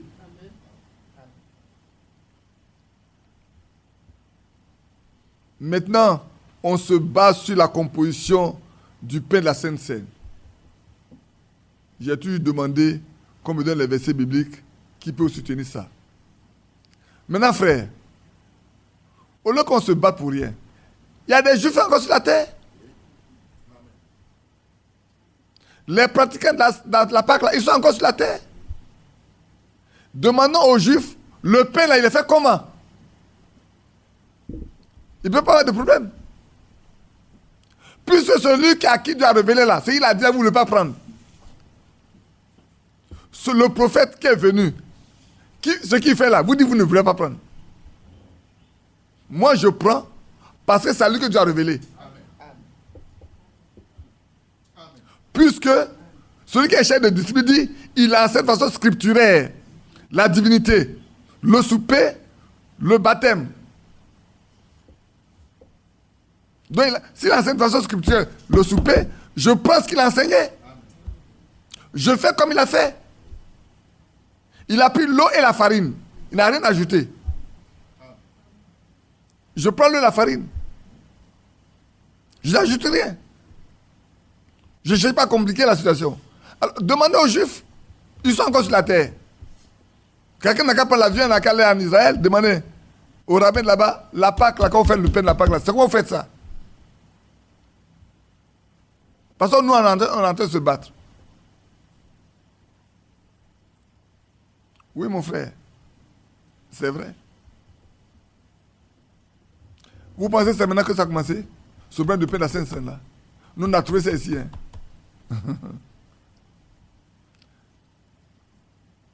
Je vais vous faire rire. Il y a un jeune frère qui m'a écrit, donc qui m'a appelé. Non, il m'a écrit. Il m'a plutôt envoyé un message, il dit, frère, je voulais savoir si Judas a participé à la Sainte Seine.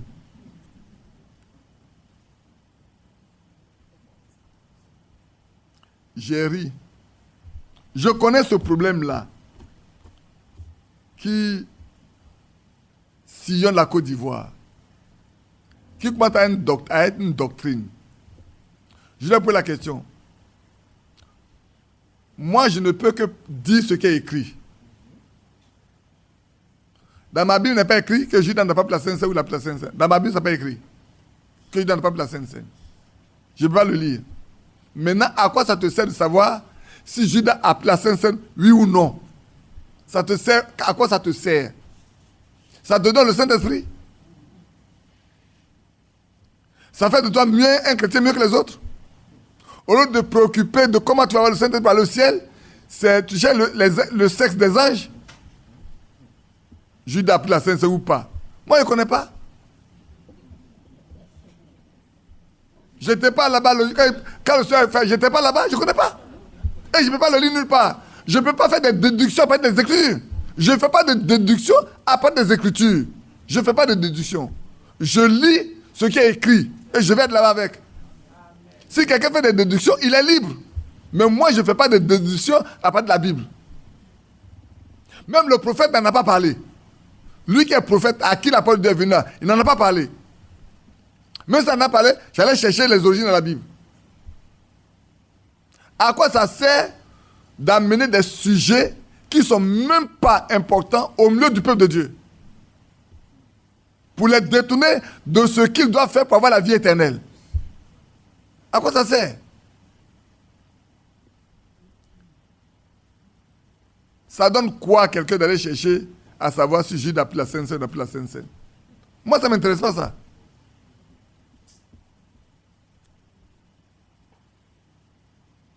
Mais c'est vrai. Moi, ma Pâque a été libérée. Ma Pâque a été célébrée. Christ, ma Pâque a été célébrée. Je ne sais pas de choses. Je pratique ce qui a été révélé aujourd'hui. Ce que Dieu a révélé pour notre temps, je le pratique. C'est tout. Il enseigne de façon scripturaire. Donc, c'est scripturaire, je le prends.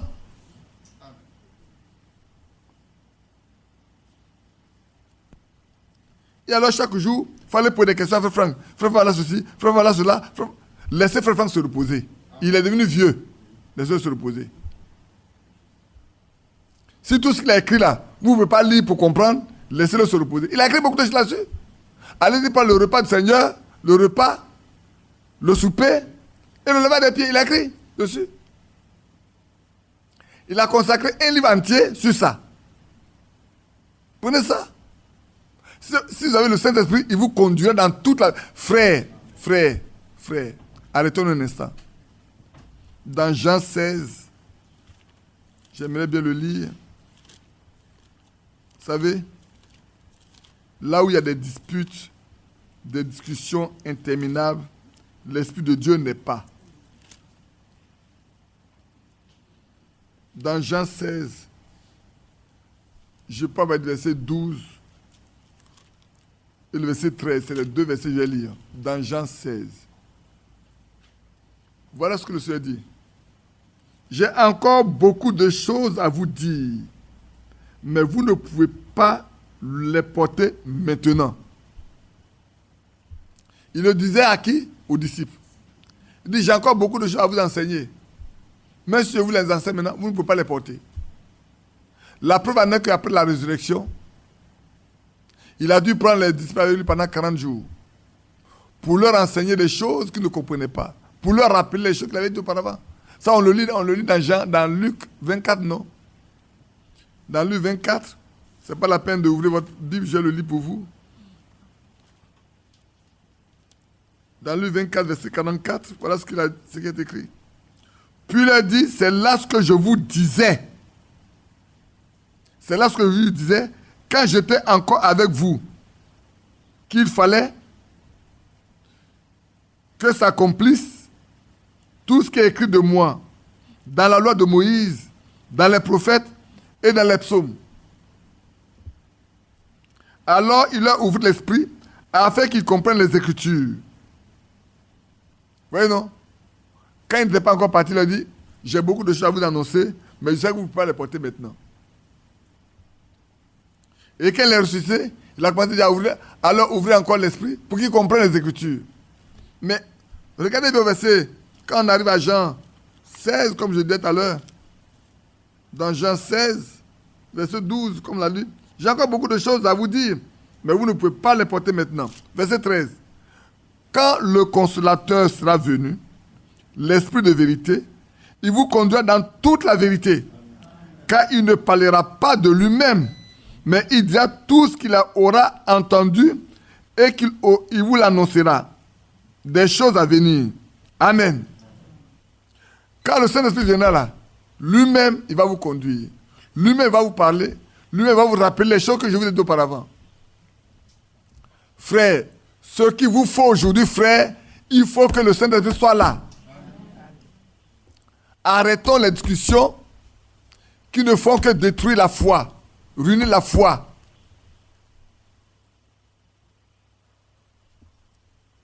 Et c'est vrai. Arrêtons ça. Il y a une seule chose qu'il faut faire. L'Esprit de Dieu, conduisons chaque frère, chaque soeur au baptême du Saint-Esprit. D'abord, laissons nous-mêmes être d'abord remplis du Saint-Esprit. Nous-mêmes là, prédicateurs sans Saint-Esprit, arrêtez de prêcher. Vous qui êtes des prédicateurs sans le baptême du Saint-Esprit, arrêtez de prêcher. Parce que vous induisez les gens en erreur. Vous prenez votre religion. Vous êtes influencé encore par les enseignements religieux.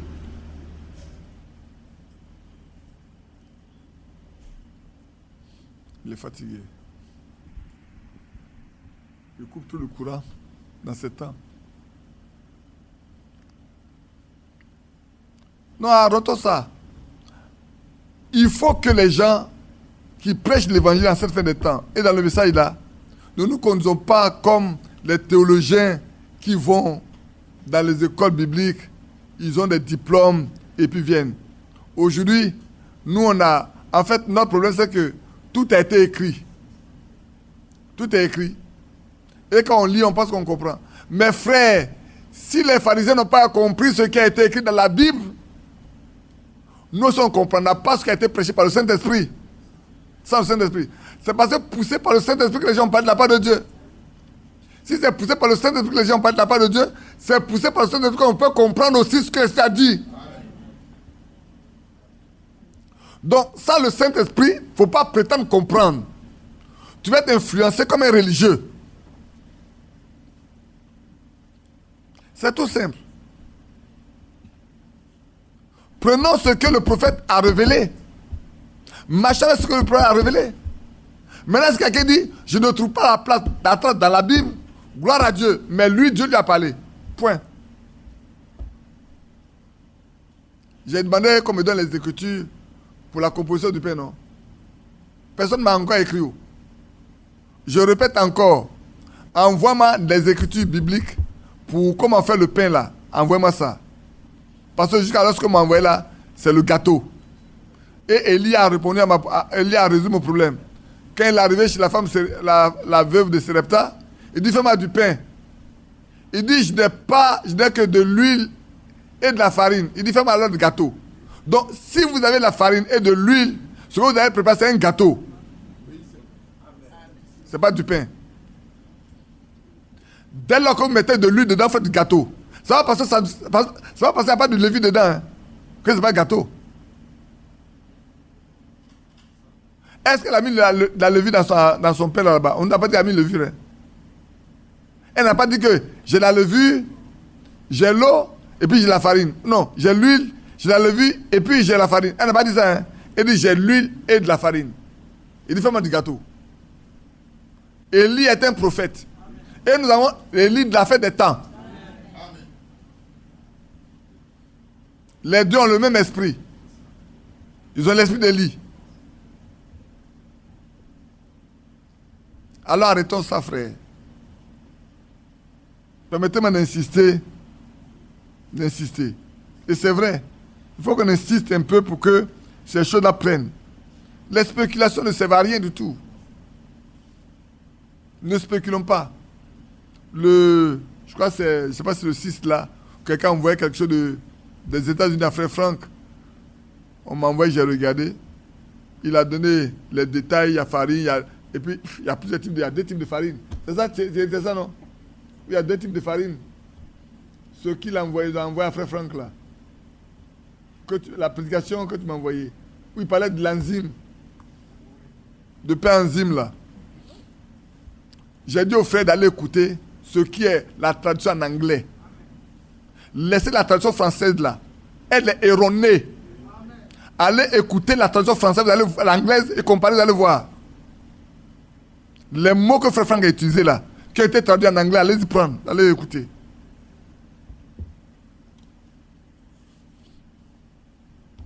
Moi je vous le dis, hein, si vous voulez suivre, vous ne pouvez pas laisser. Mais quelqu'un n'a qu'à aller prendre, n'a qu'à venir m'affronter. N'a qu'à aller prendre la traduction en anglais là.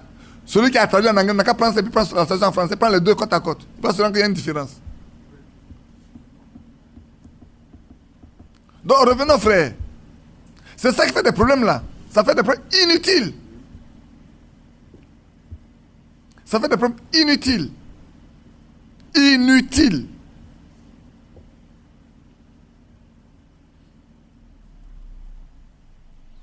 Donc si on poursuit,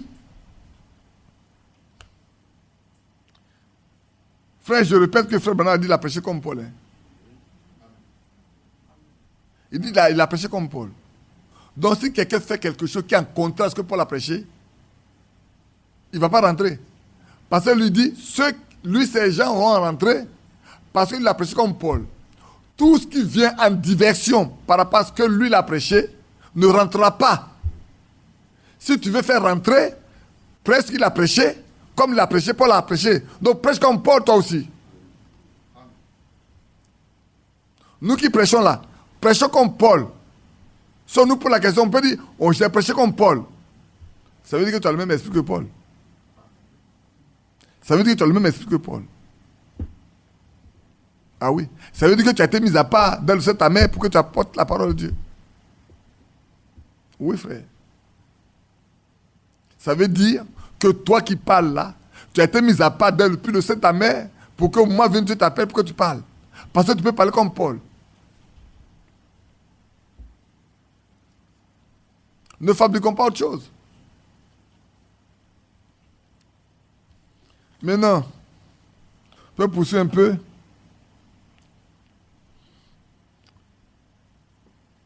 On va arriver au lavage des pieds. Puisque le livre de Frère Franck n'est pas de baptême, souper et lavage des pieds. Et le lavage des pieds aussi doit être restauré.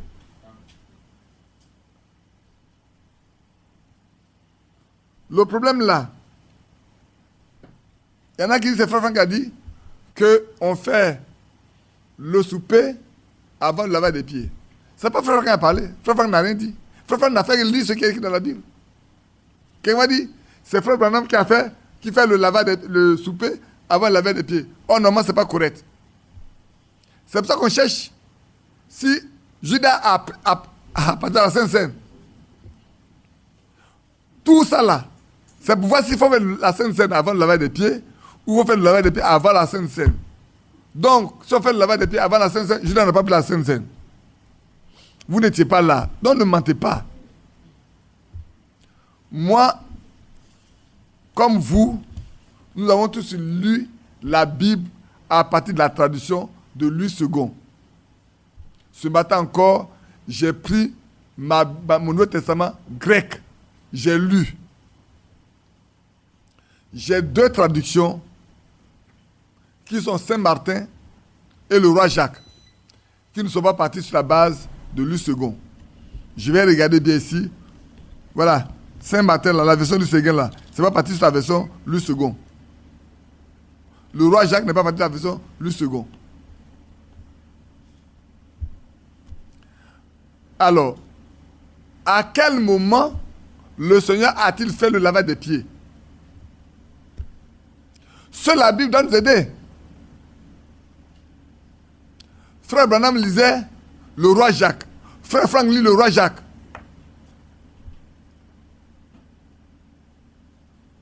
Celui qui lit dans Jean 13, à partir de, je parle le verset 2, hein, c'est le verset 2.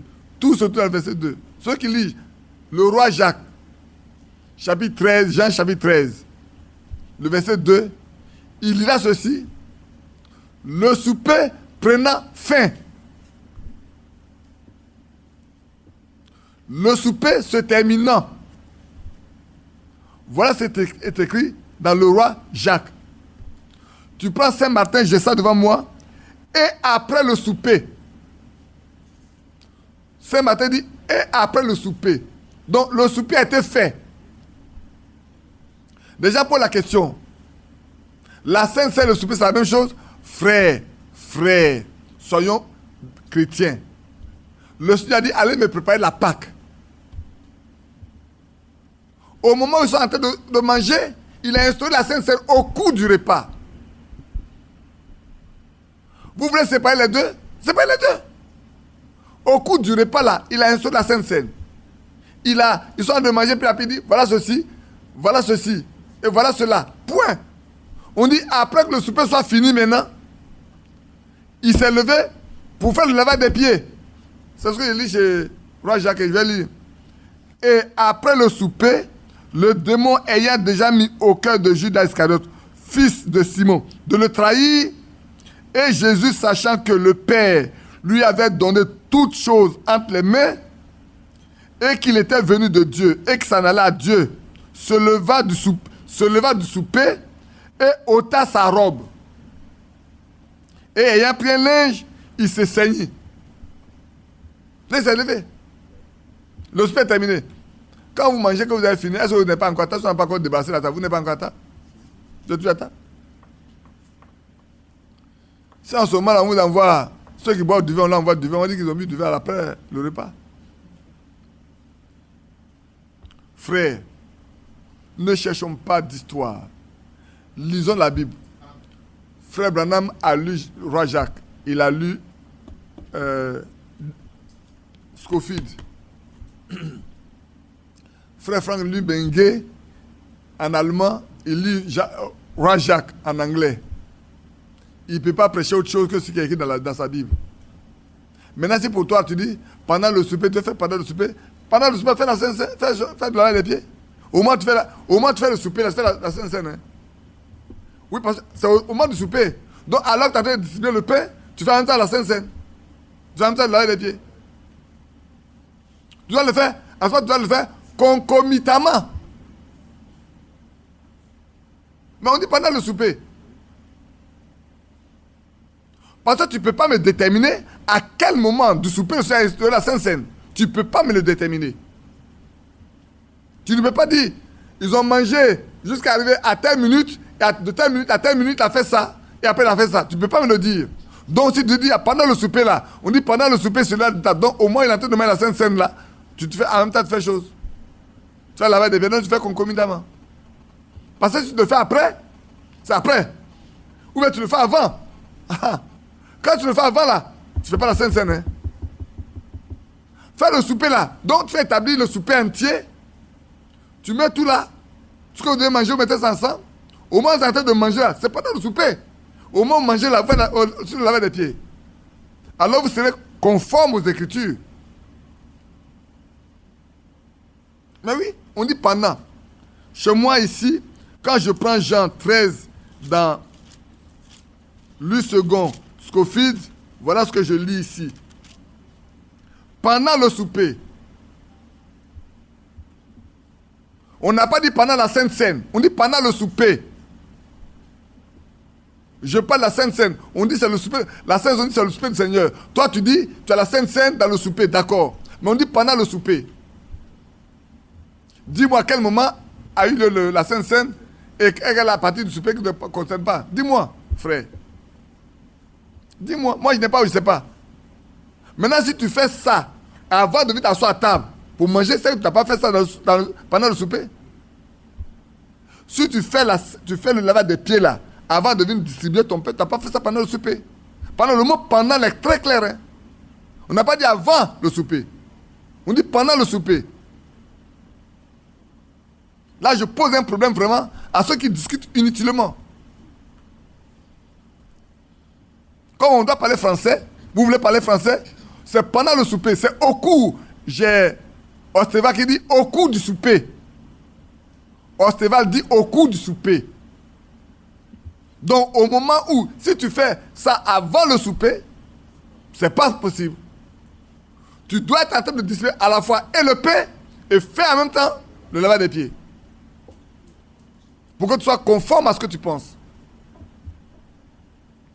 Si tu ne fais pas ça, tu es en déphasage avec les Écritures.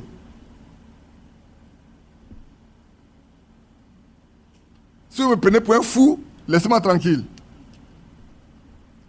Je ne sais pas si je suis fou, mais vous allez me prendre pour un fou. Il vient encore avec quoi? Je ne viens avec rien. Je viens avec vos raisonnements. Pour rester dans vos raisonnements, pour vous demander de m'aider à marcher avec vous. Je veux marcher avec vous. Je veux vous m'aider. Vous dites, vous faites le lavage des pieds avant de distribuer le pain de la Sainte-Seine. D'accord. Mais vous n'êtes pas pendant. Vous n'êtes pas dans le thème pendant ou au cours. Parce que vous ne mangez pas le souper comme le Seigneur mange le souper. Vous faites la Sainte-Seine. Qu'on appelle le souper du Seigneur. Maintenant, si vous faites le lavage des pieds avant de venir distribuer le pain et prendre le vin, vous n'êtes pas en ordre. Parce qu'aucune écriture biblique ne vous permet de le faire. On se va dire au cours du souper. Mabis Kofi dit pendant le souper. Je prends d'autres traductions pendant le souper. Le Sudona dit pendant le souper. Aidez-moi. Hein? Si je me trompe, aidez-moi. Vous qui écoutez là, aidez-moi. Si quelqu'un veut m'aider, il peut écrire. Hein? Vous qui êtes sur la plateforme là, vous qui êtes sur les choses là, sur, comment on appelle ça, WhatsApp, comment on l'appelle, sur Facebook, sur YouTube, écrivez. Envoyez-moi la preuve de ce que vous soutenez. Maintenant, si vous n'êtes pas capable, vous venez me rencontrer. Je suis disponible. Vous allez faire un croquis, vous allez m'expliquer. Le fait de faire le lavage des pieds. Vous faisiez le lavage des pieds avant de venir distribuer le pain de la Sainte-Seine et boire le vin. Est-ce que c'est pendant? Là, vous parlez français. Je parle aussi français avec vous.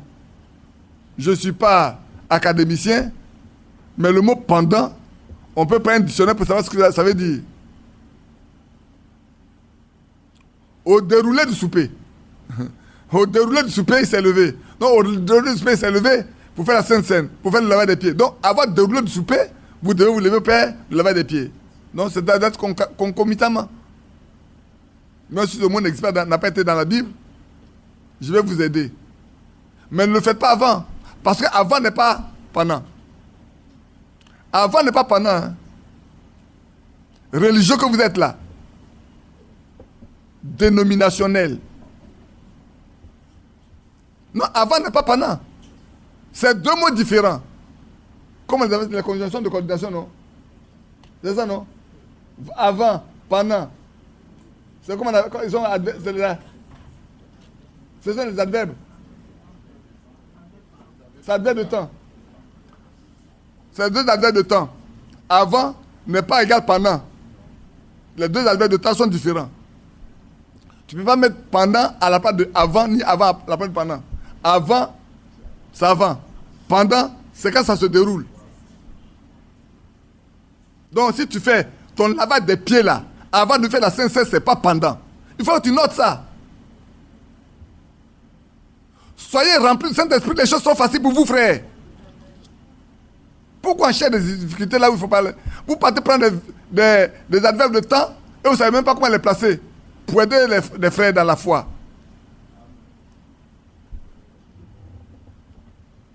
Moi, je fais le lavage des pieds avant la Sainte-Seine. Ça va, ça va pendant. Lis bien ta Bible. Ce matin, il t'invite à lire ta Bible. Et si tu veux, on se rencontre. Alors toi me dis, toi me prends la règle de temps. Ici, ça va. Ici, c'est pendant. Ici, c'est après.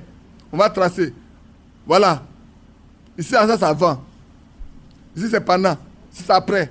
Toi, tu fais ça comment? Quand c'est ça, c'est pas pendant. Hein? Donc, quand tu dis pendant là, tu dois faire ça en même temps que les deux se passent, les deux doivent se passer ensemble. Les deux doivent se passer ensemble. Parce que toi, tu n'as pas un repas à faire. Tu ne fais que la Sainte Seine. Distribuer le pain et boire le vin. C'est ça que tu as fait. Tu n'as pas autre chose à faire.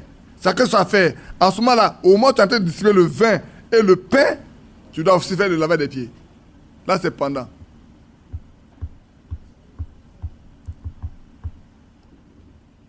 Là, tu lèves vous vous levez de votre table. Oh, vous n'avez même pas de table. Hein? Vous n'avez même pas de table. Frère, notez, vous n'avez même pas de table autour de laquelle vous êtes assis pour manger. Si vous lisez bien dans 1 Corinthiens 11 là, regardez bien 1 Corinthiens 11. 1 Corinthiens 11 donne un contour de choses qu'on ignore souvent. 1 Corinthiens 11 donne un contour de choses que les gens ignorent souvent.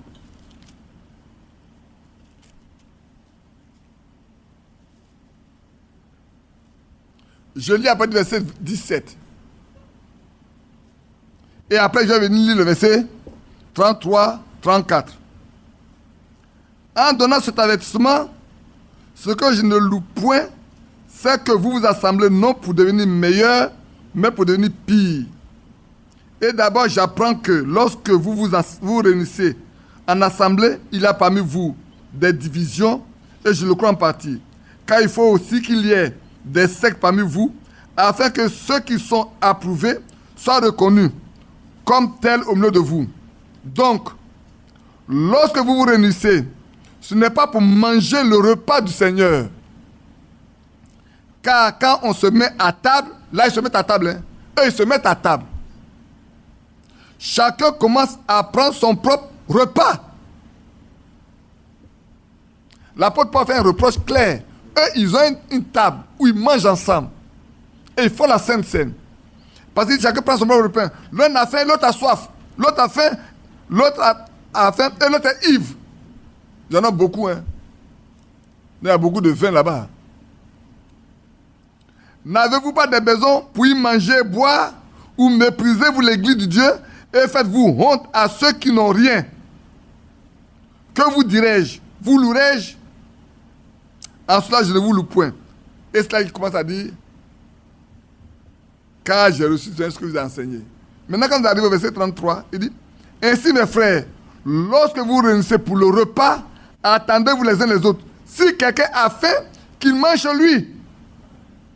Afin que vous ne vous réunissez pas pour attirer un jugement sur vous. Donc là, les gens mangent. Si vous dressez une table à manger, puis au coup, vous allez faire votre Sainte Seine, là, vous allez dire pendant. Au cours de tout votre repas là, pendant. Donc vous allez faire les deux à la fois. Mais quand vous ne dressez pas de table, et que vous réunissez après l'application pour manger seulement le pain et faire le lavage des pieds, alors, si vous le faites avant, c'est avant, hein, c'est pas pendant. Je me trompe? On a fini de prêcher, on a déposé l'assiette avec le pain, on a déposé la coupe, on voit ça, tout le monde voit, il n'y a pas de table. Tu es prédicateur, tu prends le pain, tu rends grâce, tu prends le vin, tu rends grâce, c'est tout ce que tu vas faire. Maintenant, si tu dis, je fais le lavage des pieds avant ça, ce n'est pas pendant. Il faut que ça soit très clair pour chacun de nous. Quelqu'un va dire, bah, dis, fais par là encore. Frère, acceptez les Écritures telles qu'elles sont. Non, acceptez les Écritures. On n'a pas bien interprété ce qui est. Allez tirer ici, allez tirer là. Frère, c'est pas frère qui a dit, il faut faire ça après. Non, l'Écriture dit que ça se fait après. Ou tu veux faire pendant, tu fais les deux ensemble, au même moment. Mais il n'y a pas un à faire avant, puis il n'y a pas un à faire après. Priez Dieu que vous avez le Saint-Esprit qui vous conduise. Ne fatiguez pas les frères. Il est déjà midi même. On a abordé un seul point.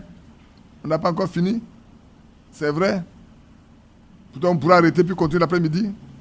Parce qu'il faut qu'on aille doucement, doucement. C'est très important. Je vais te mettre le clou, oui, que Dieu te bénisse. Oui, oui. En allemand, on a dit Oblast. Mhm. Mhm. Ça veut dire coufret. Oui.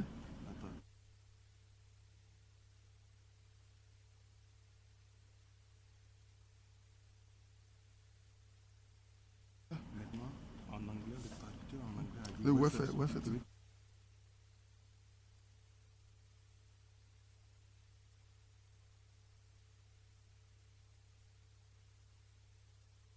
Les gens n'ont qu'à poser par là. Ils n'ont qu'à poser par faire par là.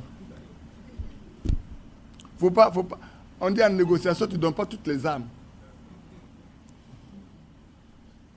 Parce que quelqu'un va venir vers toi. Quand il va venir vers toi là, c'est là que tu as sorti tout pour dire ça, là, voilà ce que ça veut dire, ça veut dire, ça veut dire. Alors, il saura que ce qu'il a pensé connaître là, toi aussi tu connais. Ce qu'il a pensé lire là, toi aussi tu as lu avant. Ça là, je parle comme ça aujourd'hui parce que ça fait des années qu'on discute de ça. Ça là, ça fait des années que je discute avec les frères avec ça. Je vais vous dire une chose. Ce que je dis ce matin là, je n'y ai jamais pensé avant. Hein. Ce que je vous dis là, si quelqu'un dit que j'ai pensé à ça avant, c'est faux. Je n'ai pas pensé à ça avant. C'est quand j'ai commencé à prêcher là que j'ai compris. C'est maintenant que j'ai commencé à parler de ça là que j'ai compris. C'est pour ça que j'insiste très fort pour montrer que frère, avant c'est avant, après c'est après, et puis pendant c'est pendant. Oui, je ne suis pas français, donc j'ai dû demander à mes professeurs de français pour savoir. Moi, je pensais que c'est les conjonctions alors que c'est des adverbes de temps. Je vais aller encore à l'école un peu. Je ne suis pas académicien. Je suis financier. Si tu veux qu'il parle finance, je sais calculer l'argent. Là, on peut discuter ensemble dessus. Les formules, tout ça, je peux t'apprendre ça. Je n'ai pas besoin de la craie ni bic. Je peux aller au tableau pendant 2 heures, je peux t'enseigner ça. Donc, ici déjà, quand on revient dans 1 Corinthiens, l'apôtre Paul fait un reproche à ceux qui étaient dans Corinthe, comme ils prennent la Sainte Seine qui est désordonnée, c'est pour ça qu'il leur a dit ce qu'il faut faire. Vous voyez, non? Vous ne venez pas à la table du Seigneur pour faire n'importe quoi. Donc ici, même s'il n'y a pas de table, on dit c'est la table du Seigneur. Même s'il n'y a pas de table dressée, on appelle ça la table du Seigneur. On vient à la table du Seigneur. Chacun nous vient à la table du Seigneur en venant pour la Sainte Seine. Donc, si on a fini avec les problèmes de composition du pain, celui qui veut, il prend, celui qui ne veut pas, il laisse. Celui qui veut faire de l'huile, n'a qu'à faire de l'huile. Celui qui veut faire du sel, n'a qu'à faire du sel. Les gens pensent que ces maintenant ce problème existe. Il y a depuis longtemps ce problème de pain, du sel, tout ça, ça existe en Côte d'Ivoire. Moi, je n'ai jamais été chez quelqu'un, alors qu'à Abidjan, je faisais l'eau et la farine. Je n'ai jamais été chez Lambert pour dire, comme toi, tu fais avec le pain, tu fais avec du sel, avec de l'huile, on ne marchera pas ensemble. Je n'ai jamais dit ça. Aujourd'hui encore, il fait la même chose. Je n'ai jamais dit que je ne marche pas avec lui. Je ne vais pas chez Lambert. Je ne vais pas dans son église. Je ne parle pas avec lui. Je ne voyais pas avec lui. Merci. Je ne vais pas chez le frère Isaïe. Je vais chez le frère Isaïe. Je vais chez lui. Ça ne peut pas me séparer d'Isaïe. Ça peut me séparer de Lambert. Sois un chrétien. Quand on n'a pas le Saint-Esprit, alors on pose des problèmes inutiles. La connaissance là ne veut pas à tout le monde à la fois. Non, la connaissance ne veut pas à tout le monde à la fois. C'est par l'Esprit de Dieu qu'on comprend les choses. Avant, on a discuté sur le voile des femmes. On dit que toutes les femmes doivent porter un fichu sur la tête. On a discuté sur les animaux étouffés. Il y en a qui disent qu'ils sont au centre là-bas, là, eux ils n'ont pas de l'eau. Nous, on a de l'eau, c'est pour ça qu'on dit que les animaux, il ne faut pas que le piège l'attrape par le cou. S'il meurt, il ne faut pas manger. On dit, frère, ce n'est pas nous. La Bible dit, s'il est étouffé, il ne faut pas manger. Ça a discuté pendant des années avant que les frères comprennent et qu'ils abandonnent. Quand ils ont abandonné, leur piège de trapper les animaux à leur cou, la table au pied. Frère, l'obéissance là, tout à l'heure je vous ai dit, si vous voulez des miracles, croyez la Bible. Si quelqu'un veut les miracles, il n'a pas croire la parole de Dieu. Tu crois la parole de Dieu, tu vas avoir les miracles. tu ne crois pas à la parole de Dieu, les miracles ne se produiront pas pour toi. Mais d'où viennent les miracles? Qui est la parole de Dieu? C'est Christ. C'est lui qui est le miracle. Si tu l'acceptes tel qu'il est, tu vas voir les miracles se produire dans ta vie.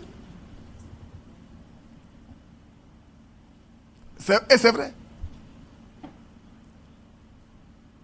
Et depuis, on n'en a plus parlé. C'est fini. Il n'y a plus de division entre le sud, le centre et le nord. Il n'y en a plus. Les autres ne disent plus, non, vous avez de l'eau au sud, vous avez du poisson. Nous, on n'a pas de poisson, on a la viande, c'est le moins qu'on a. Aujourd'hui, personne ne parle de ça. C'est fini. C'est ceux qui n'ont pas connu ça qui peuvent continuer de discuter pour rien. Nous, on ne discute pas pour rien. Le fichu, pour finir aujourd'hui, il y en a qui continuent dans l'église avec ça. Mais est-ce que ça nous empêche d'aller chez eux? Non. Moi, ça ne m'empêche pas d'aller dans l'église où les gens, toutes les femmes sont obligées d'attacher des fichus de la tête. Je ne suis pas responsable de ça, frère. Dieu ne m'a pas appelé à aller discuter avec quelqu'un pour ça. On en a parlé avant. Si tu n'as pas compris que tu veux partir, tu continues. Frère, le problème de cheveux existe encore. On dit que les femmes ne doivent pas se tresser. Il y en a dans leur église, la femme ne doit pas se tresser. Parce qu'on voit le cul chevelure. Oui. Oui, oui, oui. Oui, oui, je vous le dis oui. On m'a même accusé. Je t'ai dit, mais ma femme se tresse. Ma femme se tressait, ma femme se tresse.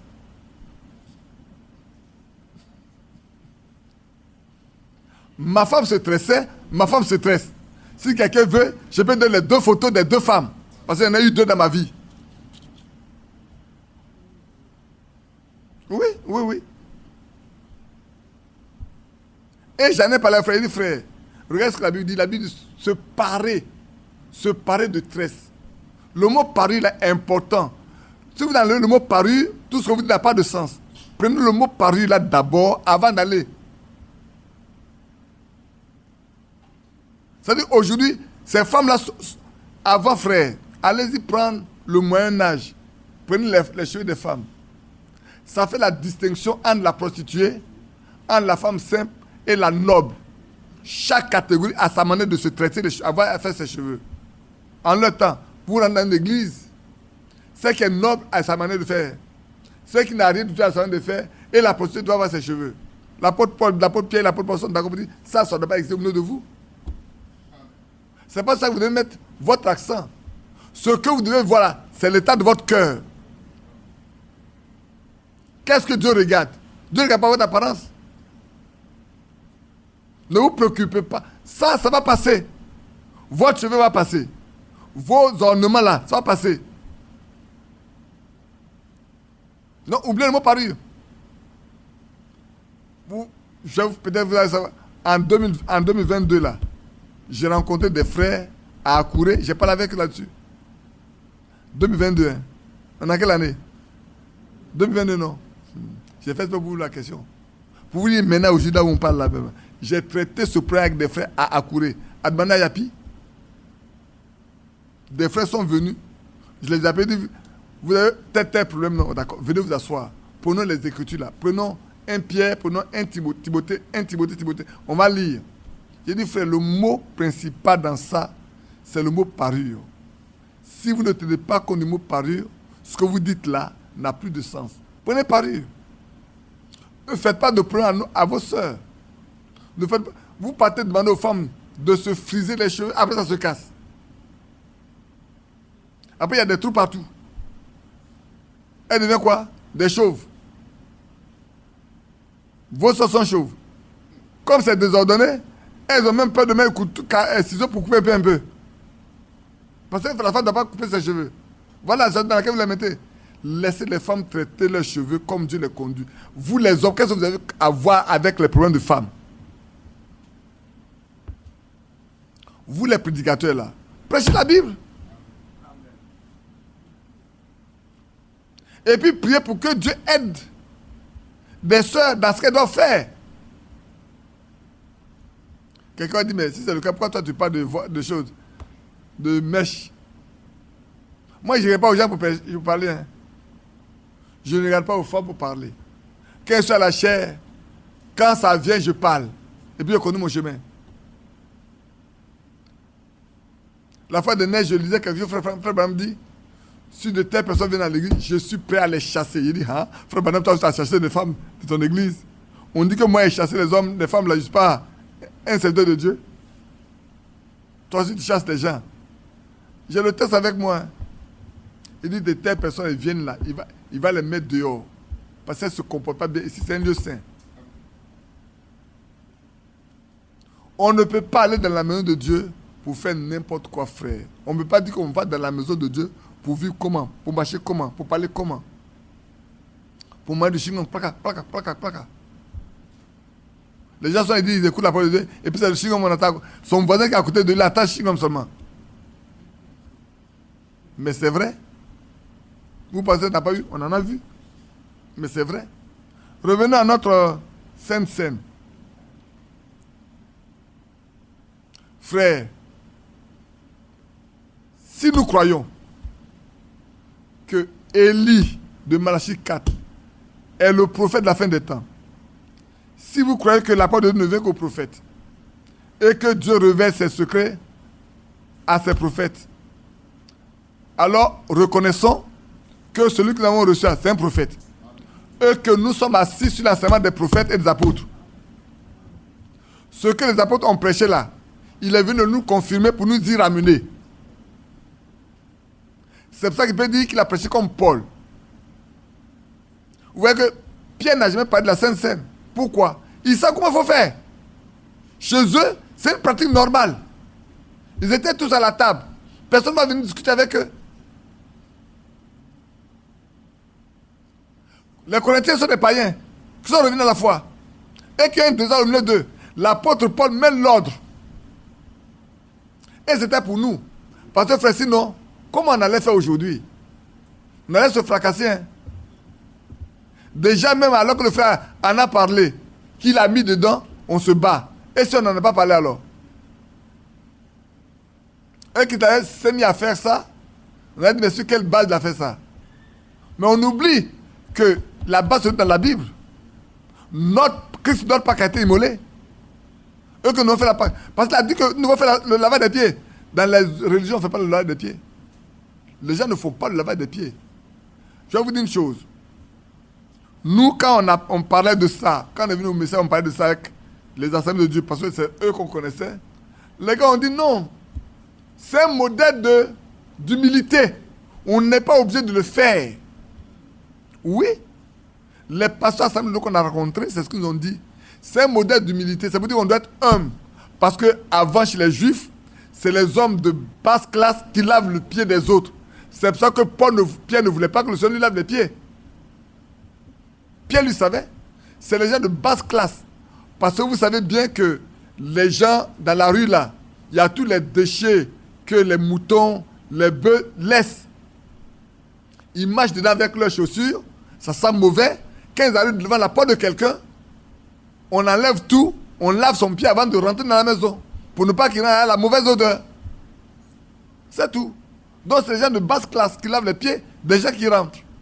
Ils sont assis devant la porte lavés de l'eau, avec le seau d'eau, avec tout ce qu'il faut, pour nettoyer les pieds, les essuyer. Avant qu'ils ne rentrent, que le maître le reçoive. Mais le Seigneur nous montrait, ce n'était pas ça seulement. C'est un autre enseignement que le Seigneur nous donne. Non seulement il y a l'humilité dedans, mais c'est une pratique. Il dit, vous êtes bien heureux pourvu que vous le pratiquiez. C'est une chose que vous connaissez. Mais pratiquez ça aussi. Et aujourd'hui, pour faire la pratique, on a des problèmes. Ce que celui qui a mené le message demande de faire, a fait, au lieu de copier, on ne veut pas copier. L'apôtre Paul dit, soyez mes imitateurs parce que moi aussi je suis de Christ. Oui, frère. C'est pas à toi Dieu a donné le message. Hein. C'est pas à moi qu'il a donné le message. Il y a un à qui il a dit, je te donne un message qui précède ma seconde venue. Si tout ce que j'ai cité concernant le péché originel, la semence du serpent, les sceaux, les âges, la divinité, quoi d'autre encore il peut parler? Même le mariage, frère. J'ai oublié de vous dire. nous sommes ceux du message, du vrai message. Parce que là aussi, il y en a qui ont introduit la polygamie dedans. Hein. Ceux qui sont vraiment du message sont ceux qui comprennent ce que le Seigneur a enseigné. Parce que celui à qui Dieu a donné le message n'a pas dit ce qu'il veut. Il a attendu jusqu'à ce que Dieu lui revête ce qu'il faut dire avant de venir enseigner ça. Dans toutes les religions, on peut divorcer sa femme pour n'importe quel motif et se marier comme on veut. On peut chasser sa femme pour quoi, n'importe quoi. Et se marier n'importe comment. Même les prédicateurs se marient à des veuves. Ce qui n'est pas biblique. Un prédicateur n'a pas le droit de se marier à une veuve. Amen. Tu ne peux pas avoir un ministère pour te marier à une veuve. Ce n'est pas biblique. C'est écrit dans Nom. Ce n'est pas possible. Vous voulez le lire, vous pouvez même aller dans Malade d'Ivoire de Frère Branham, vous allez le lire également.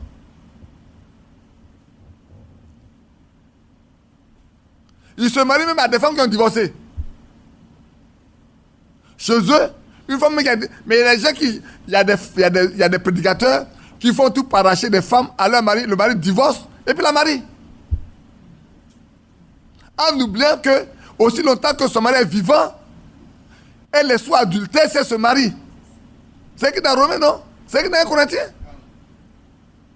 Vous êtes ceux qui comprenez ça. Les autres ne comprennent pas. Si maintenant encore vous venez vous mettre les pieds dans les, je ne sais pas, dans les filets, dans ce message, alors je ne sais pas où vous allez.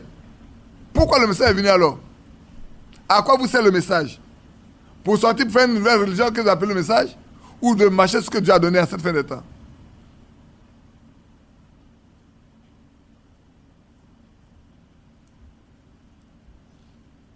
Oui, frère. Une femme qui est divorcée de son mari, un croyant ne peut pas la marier.